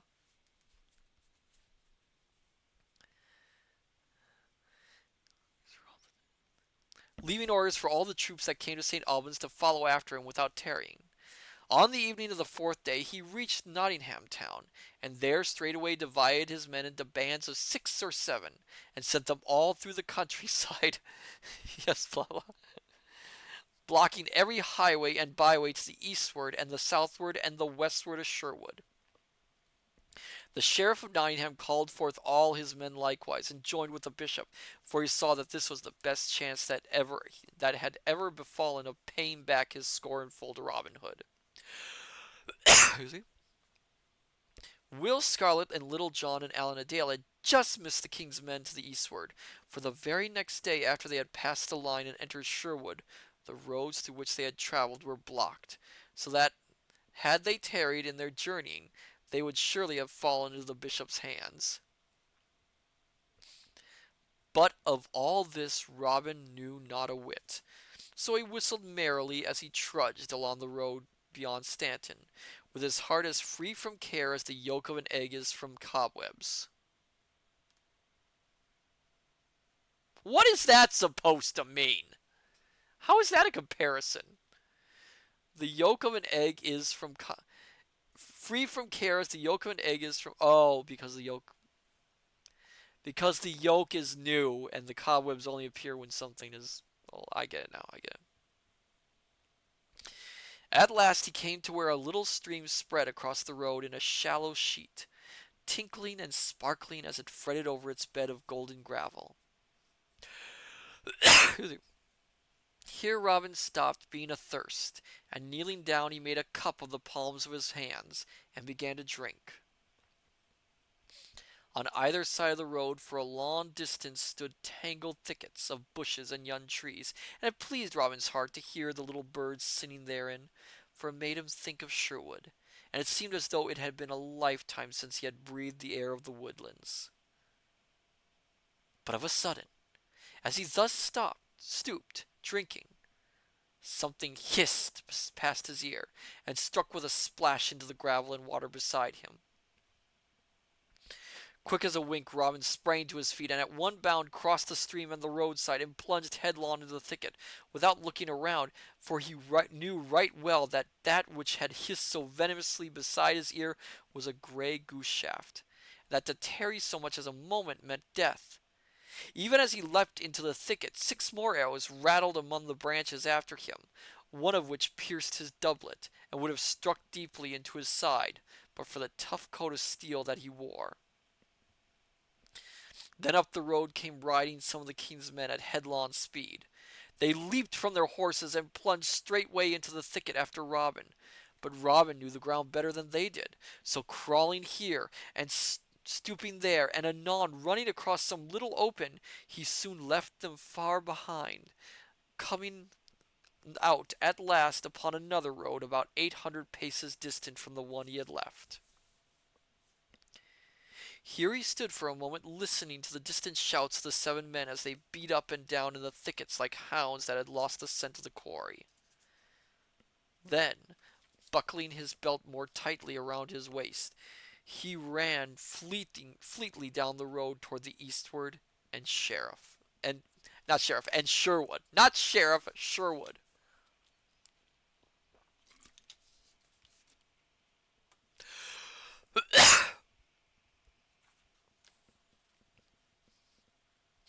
But Robin had not gone more than 3 furrows in the direction when he came suddenly to the brow of a hill and saw beneath him another band of the king's men seated in the shade along the roadside in the valley beneath. Then he paused not a moment, but seeing that they had not caught sight of him, he turned and ran back whence he had come, knowing that it was better to run the chance of escaping these fellows that were yet in the thickets than to rush into the arms of those in the valley. So back he run with all speed, and had gotten safely past the thickets, when the 7 men came forth into the open road. They raised a great shout when they saw him, such as the hunter gives when the deer breaks cover. But Robin was then a quarter of a mile and more away from them, coursing over the ground like a greyhound.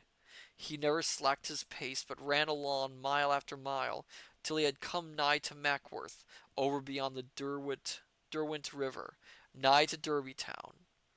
Here, seeing he was out of present danger, he slackened in his running, and at last sat him down beneath a hedge where the grass was the longest and the shade the coolest, there to rest and catch his wind. By my soul, Robin, quoth he to himself, that was the narrowest miss that e'er thou hast in all thy life. I do say most solemnly that the feather of that wicked shaft tickled mine ear as it whizzed past. That same running hath given me a most craving appetite for victuals and drink. Now I pray Sir Dunstan that he send me speedily some meat and beer.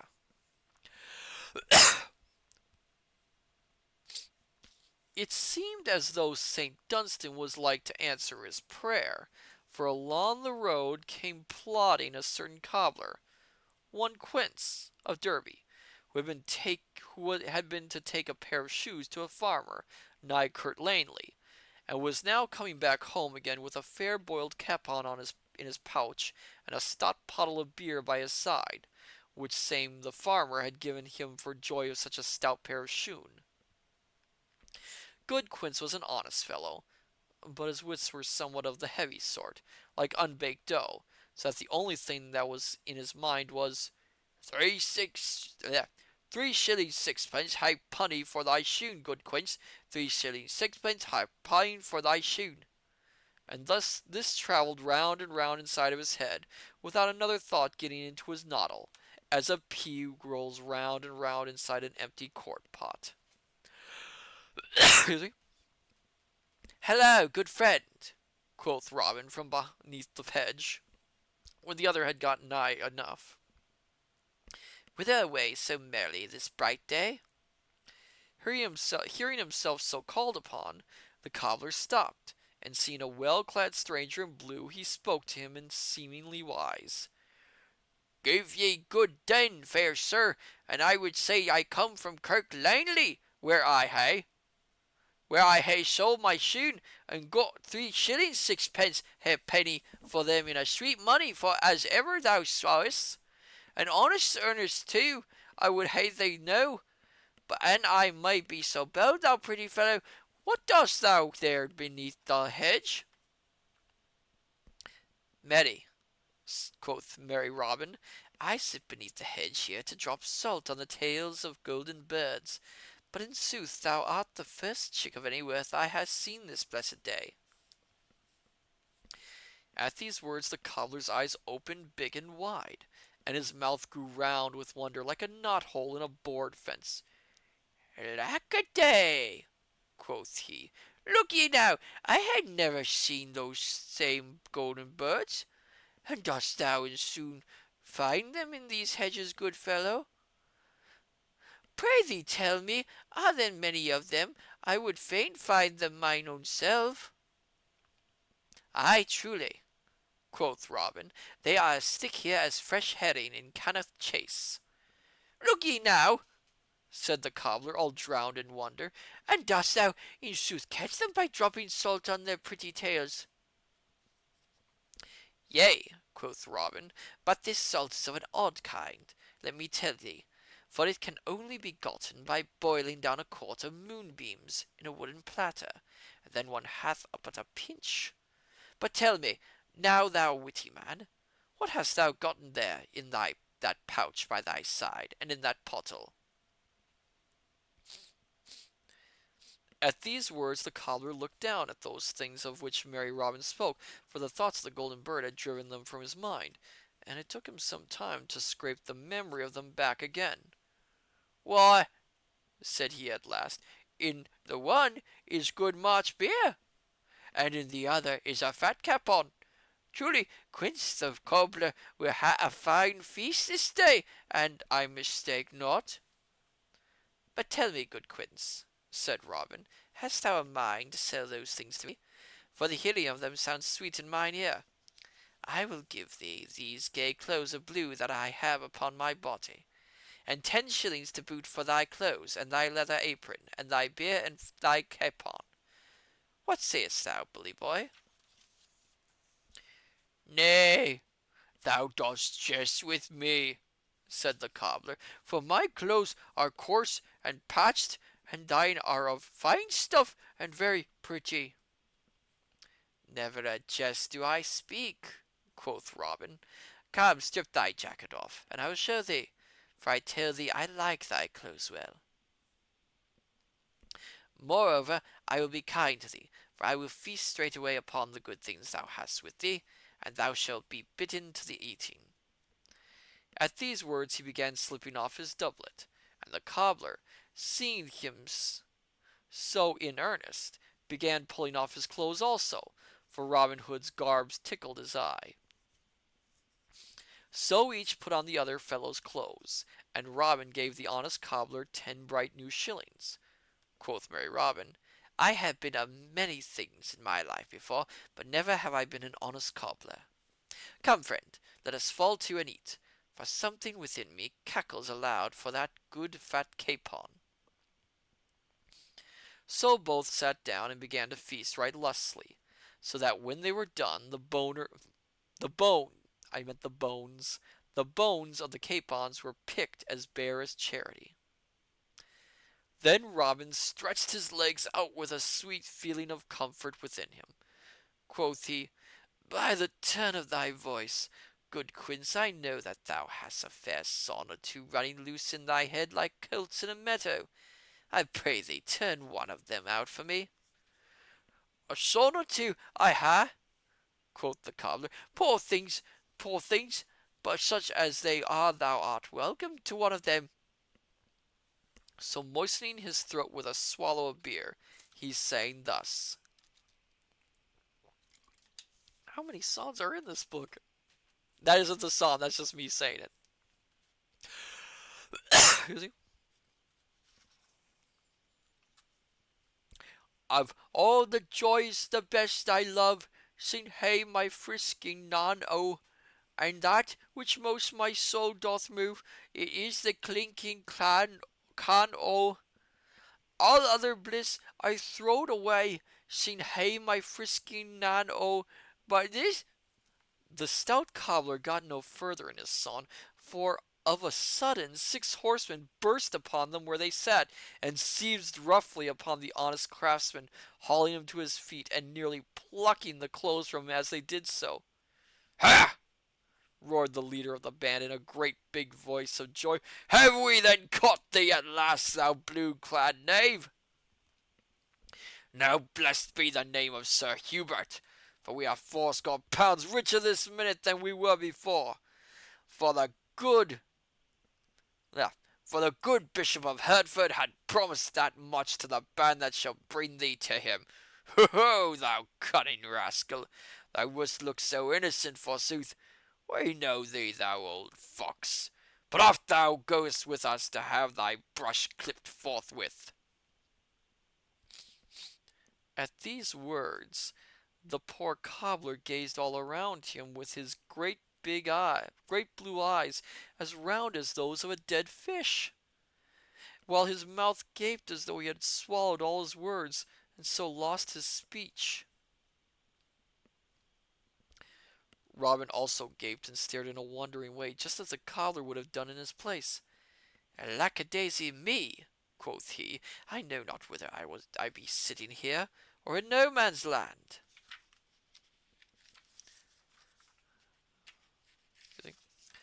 "What meaneth all this stir in the pot, dear good gentleman?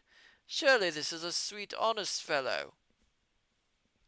"Honest fellow, say thou'st clown," quoth one of the men. "Why, I tell thee that this is that same rogue that men call Robin Hood." At this speech the cobbler stared and gaped more than ever, for there was such a threshing of thoughts going on within his poor head that his wits were all befogged with the dust and chaff thereof. Moreover, as he looked at Robin Hood and saw the yeoman look so like what he knew himself to be, he began to doubt, and to think that mayhap he was the same outlaw in real sooth.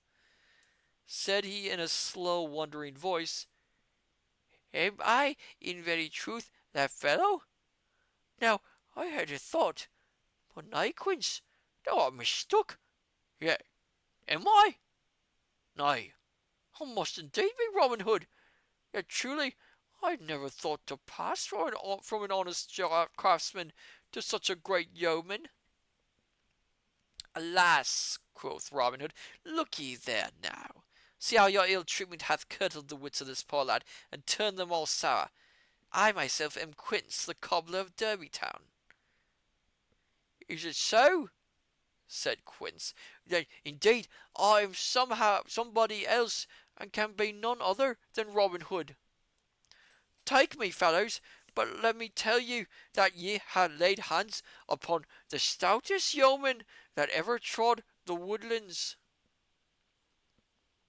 "Thou wilt play madman, wilt thou?" said the leader of the band. "Here, Gaius, fetch a cord and bind this knave's hands behind him.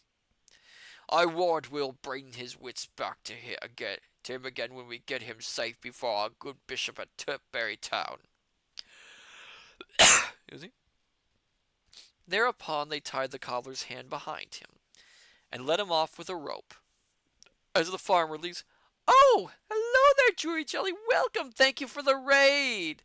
Hello there, raiders." Let me get a shout out to Drury Jelly. Oh, and thank you for the resubscribe. Thank you.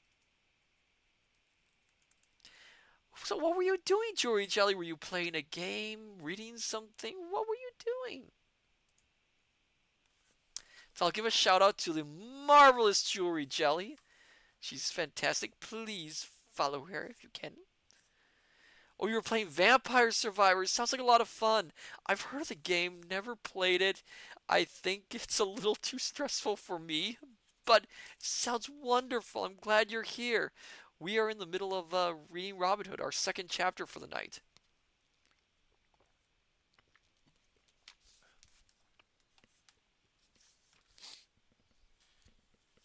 Where was I?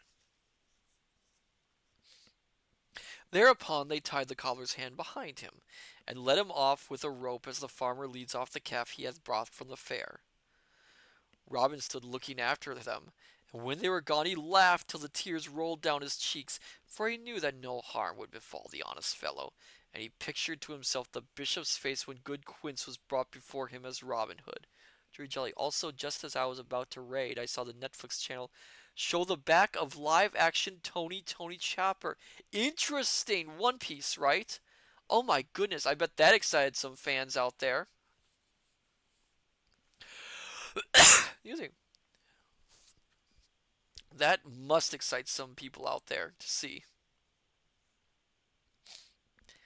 Then, turning his steps once more to the eastward, he stepped out right foot foremost towards Nottinghamshire and Sherwood Forest. But Robin Hood had gone through more than he wanted of. His journey from London had been hard and long, and in sair night he had travelled 70 and more of miles. He thought now to travel on without stopping until he had come to Sherwood. But ere he had gone half a score of miles, he felt his strength giving way beneath him like a river bank which the waters have undermined.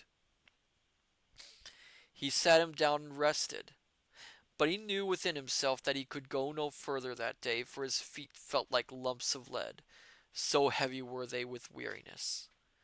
Once more he arose and went forward, but after travelling a couple of miles he was fain to give the matter up. So coming to an inn just then, he entered, and calling the landlord, bade him show him to a room, although the sun was only then just sinking in the western sky. There were but 3 bedrooms in the place, and to the meanest of these the landlord showed Robin Hood. But little Robin cared for the looks of the place, for he could have slept that night upon a bed of broken stones. So stripping off his clothes without more ado, he rolled into the bed and was asleep almost ere his head touched the pillow.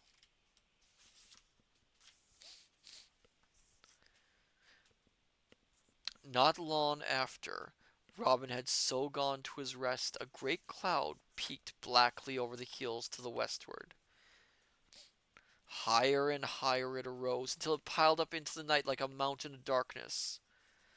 All around beneath it came ever and anon a dull red flash, and presently a short grim mutter of coming thunder was heard. Then up rode 4 stout burghers of Nottingham town, for this was the only inn within 5 miles distance, and they did not care to be caught in such a thunderstorm as this that was coming upon them. Leaving their nags to the stablemen, they entered the best room of the inn, where fresh green rushes lay all spread upon the floor, and there called for the goodiest fare that the place afforded. After having eaten heartily, they bade the landlord show them to their rooms, for they were aweary, having ridden all the way from Dronfield that day. So off they went grumbling at having to sleep 2 in a bed, but their troubles on that score, as well as all others, were soon lost in the quietness of sleep. And now came the first gusts of wind, rushing past the place, clapping and banging the doors and shutters, smelling of the coming rain, and all wrapped in a cloud of dust and leaves. As though the wind had brought a gust along with it, the door opened of a sudden, and in came a friar of Emmet Priory, and one in high degree, as was shown by the softness and sleekness of his robes, and the richness of his rosary. He called to the landlord and bade him first have his mule well fed and bedded in the stable, and then to bring him the very best there was in the house. So presently a savory stew of tripe and onions, with sweet little fat dumplings, were set before him, likewise a good stout pottle of malmsey, and straightway the holy friar fell to which The holy friar fell to with great courage and heartiness, so that in a short time naught was left but a little pool of gravy in the center of the platter, not large enow to keep the life of a starving mouse. In the meantime the storm broke. Another gust of wind went rushing by, and with it fell a few heavy drops of rain,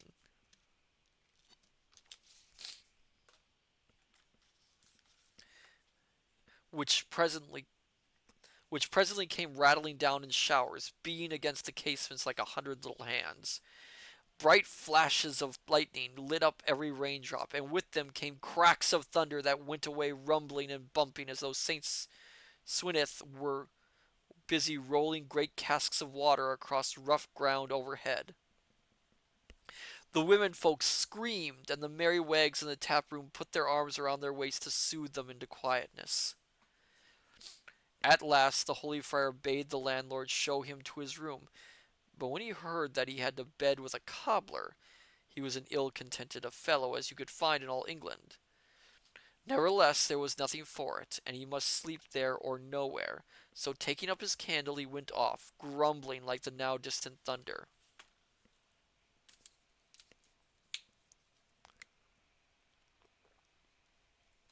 More water for hydration. When he came to the room where he was to sleep, he held the light over Robin, and looked at him from top to toe. Then he felt better pleased, for instead of a rough, dirty, bearded fellow, he beheld as fresh and clean a lad as one could find in a week of Sundays. Excuse me. So slipping off his clothes, he also huddled into the bed, where Robin, grunting and grumbling in his sleep, made room for him. Now, this was actually a common thing back then, my dear scholars. Um, Individuals would share beds together, often in inns, because often you would be forced to room with someone else, and very much rooms would have a single bed. So if there was someone already sitting laying in the bed, you would have to basically share the bed with them for the night, and it was just a common thing back then.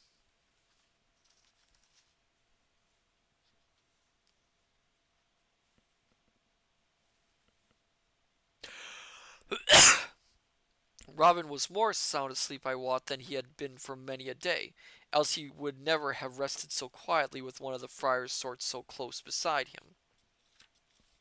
As for the friar, had he known who Robin Hood was, as you may well believe, he would almost as soon have slept with an adder as with the man he had for a bedfellow.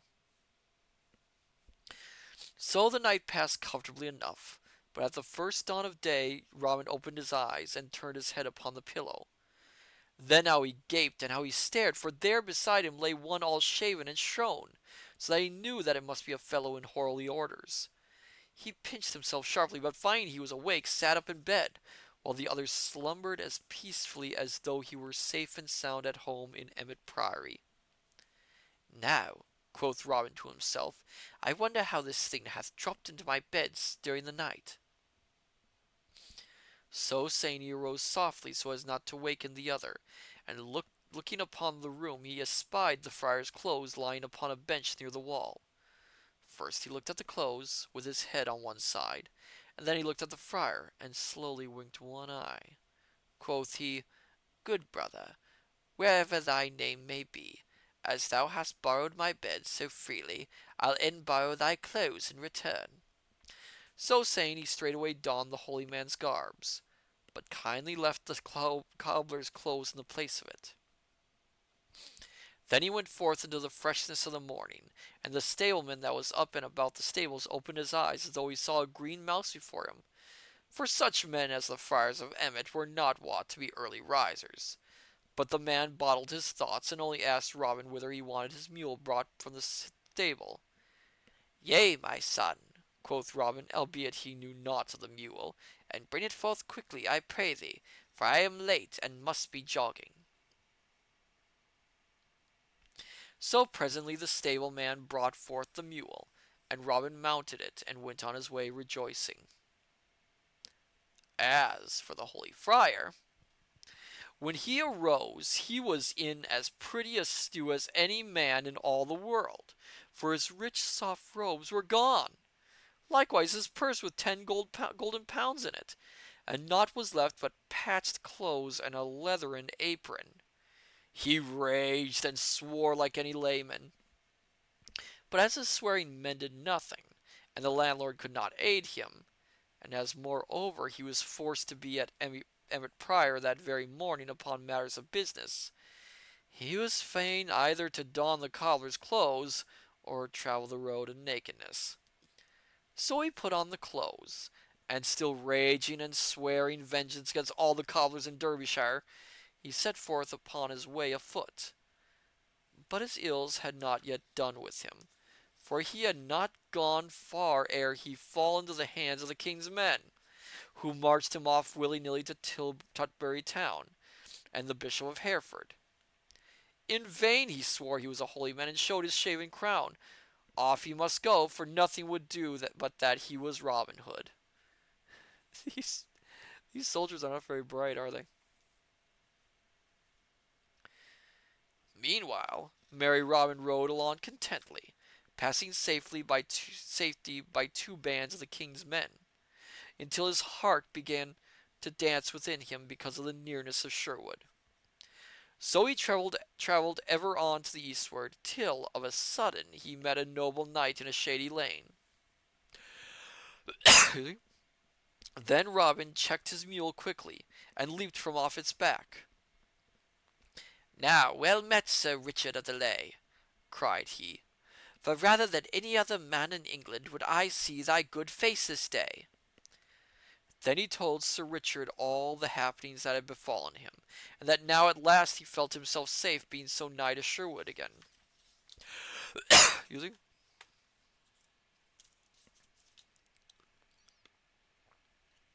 Need another drink of water. But when Robin had done, Sir Richard shook his head sadly. "Thou art in greater danger now, Robin, than thou hast yet been," said he. "For before thee lie bands of the sheriff's men blocking every road, and letting none pass through the lines without examining them closely. I myself know this, having passed them but now. Before thee lies the sheriff's men, and behind thee the king's men. And thou canst not hope to pass either way, for by this time they will know of thy disguise, and will be in waiting to seize upon thee. My castle and everything within it are thine, but none could be gained there, for I could not hope to hold it against such a force as is now in Nottingham of the king's and the sheriff's men." Having so spoken, Sir Richard bent his head in thought, and Robin felt his heart sink within him, like that of the fox that hears the hounds at his heels, and finds his den blocked with earth so that there is no hiding for him. But presently Sir Richard spoke again, saying, "One thing thou canst do, Robin, and one only. Go back to London, and throw thyself upon the mercy of our good Queen Eleanor. Come with me straightway to my castle. Doff these clothes and put on such as my retainers wear. Then I will hie me to London town with a troop of men behind me, and thou shalt mingle with them. And thus will I bring thee to where thou mayest see and speak with the Queen. Thy only hope is to get to Sherwood, for there is none can reach thee, and thou wilt never get to Sherwood but in this way." So Robin went with Sir Richard of the Lea, and did as he said, for he saw the wisdom of that which the knight advised, and that this was the only chance of safety.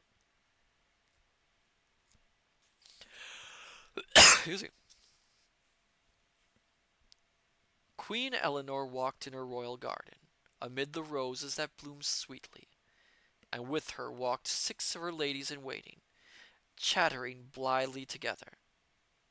Of a sudden a man leaped up to the top of the wall from the other side, and then hanging for a moment dropped lightly upon the grass within.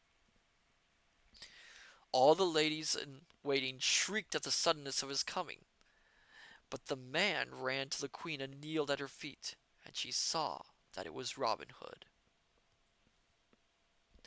"Why, how now, Robin?" cried she. dost thou dare to come into the very jaws of the raging lion? Alas, poor fellow, thou art lost indeed if the king finds thee here. Dost thou not know that he is seeking thee through all the land? Yea, quoth Robin, I do know right well that the king seeks me, and therefore I have come, for surely no ill can befall me, when he hath pledged his royal word to your majesty for my safety. Moreover, I know your majesty's kindness and gentleness of heart, and so I lay my life freely in your gracious hands. I take thy meaning, Robin Hood, said the queen, and that thou dost convey reproach to me. As well thou mayest, for I know that I have not done by thee as I ought to have done. I know right well, that thou must have been hard pressed by peril to leap so boldly into one danger to escape another. Once more I promise thee mine aid, and will do all I can to send thee back in safety to Sherwood Forest. Bide thou here till I return. So saying, she left Robin in the garden of roses, and was gone a long time. When she came back, Sir Robert Lee was with her, and the queen's cheeks were hot, and the queen's eyes were bright, as though she had been talking with high words. Then Robert came straight forward to where Robin Hood stood. And he spoke to the yeoman in a cold, stern voice. Quoth he, Our gracious sovereign, the king, hath mitigated his wrath toward thee, fellow, and hath once more promised that thou shalt depart in peace and safety. Not only hath he promised this, but in 3 days he will send one of his pages to go with thee, and see that none arrests thy journey back again. Thou mayest thank thy patron saint that thou hast such a good friend in our noble queen, for, but for her persuasion and arguments, thou hast been a dead man, I can tell thee. Let this peril that thou hast passed through teach thee 2 lessons. First, be more honest, and second, be not so bold in thy comings and goings. A man that walketh in the darkness as thou dost may escape for a time, but in the end he will surely fall into the pit. Thou hast put thy head in the angry lion's mouth, and yet thou hast escaped by a miracle. Try it not again. So saying, he turned and left Robin, and was gone. For 3 days Robin abided in London in the queen's household, and at the end of that time the king's head page, Edward Cunningham, came, and taking Robin with him, departed northward upon his way to Sherwood. Now and then they passed bands of the king's men coming back again to London, but none of those bands stopped them, and so at last they reached the sweet leafy woodlands. Thus end the merry adventures which befell Robin Hood when he went to the famous shooting match at London town. And now we will hear of how the Bishop of Hereford and the Sheriff of Nottingham sought once more to take him in a different way. Likewise, we will hear how merry King Richard of the Lion's Heart visited Robin Hood in the depths of Sherwood Forest.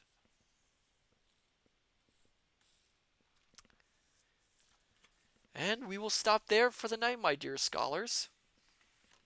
Oh my goodness, so many events happened. Oh, that was quite an adventurous story. And it's interesting that in the next chapter, we're changing kings. So this story must have been towards the end of that time period, which is interesting because what the book doesn't mention is that towards the end of Henry's reign, he actually had Eleanor under house arrest um, in the Tower of London.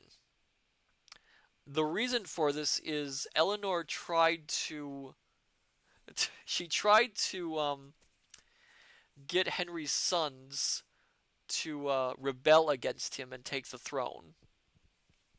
Mostly because Ellen, what the book doesn't mention is that Eleanor was a very clever, very smart, very ambitious woman. She had been married to the King of France before Henry, but she had a lot of political power and a lot of she wanted to be the power behind the throne a lot of the times. She was very, very, very, very smart. Um, but yes, next chapter it looks like we'll meet King Richard for once. Um, so let's see the rest of the week. Next week, if everything goes according to plan, we're gonna go back to the original schedule that I did. So Tuesday it'll be more of a little to the left, and Thursday we will be reading probably the final chapters of the Merry Adventures of Robin Hood. Um, we only have 3 chapters left, and the last one is a very short chapter. And then I don't know if this Sunday anything's going on. I will alert you scholars if there are. But for now, let's see if there's anyone we can raid.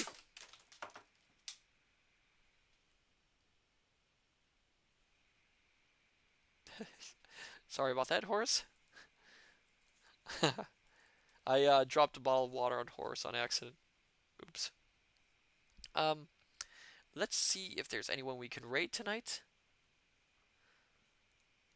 Oh, it looks like Sophia is reading, so let's go visit her. She is reading the story of the amulet.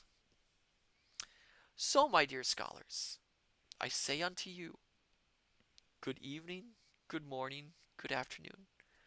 Till we meet each other again at the study. Take care, and I shall see you next time. Till then, farewell and bye bye.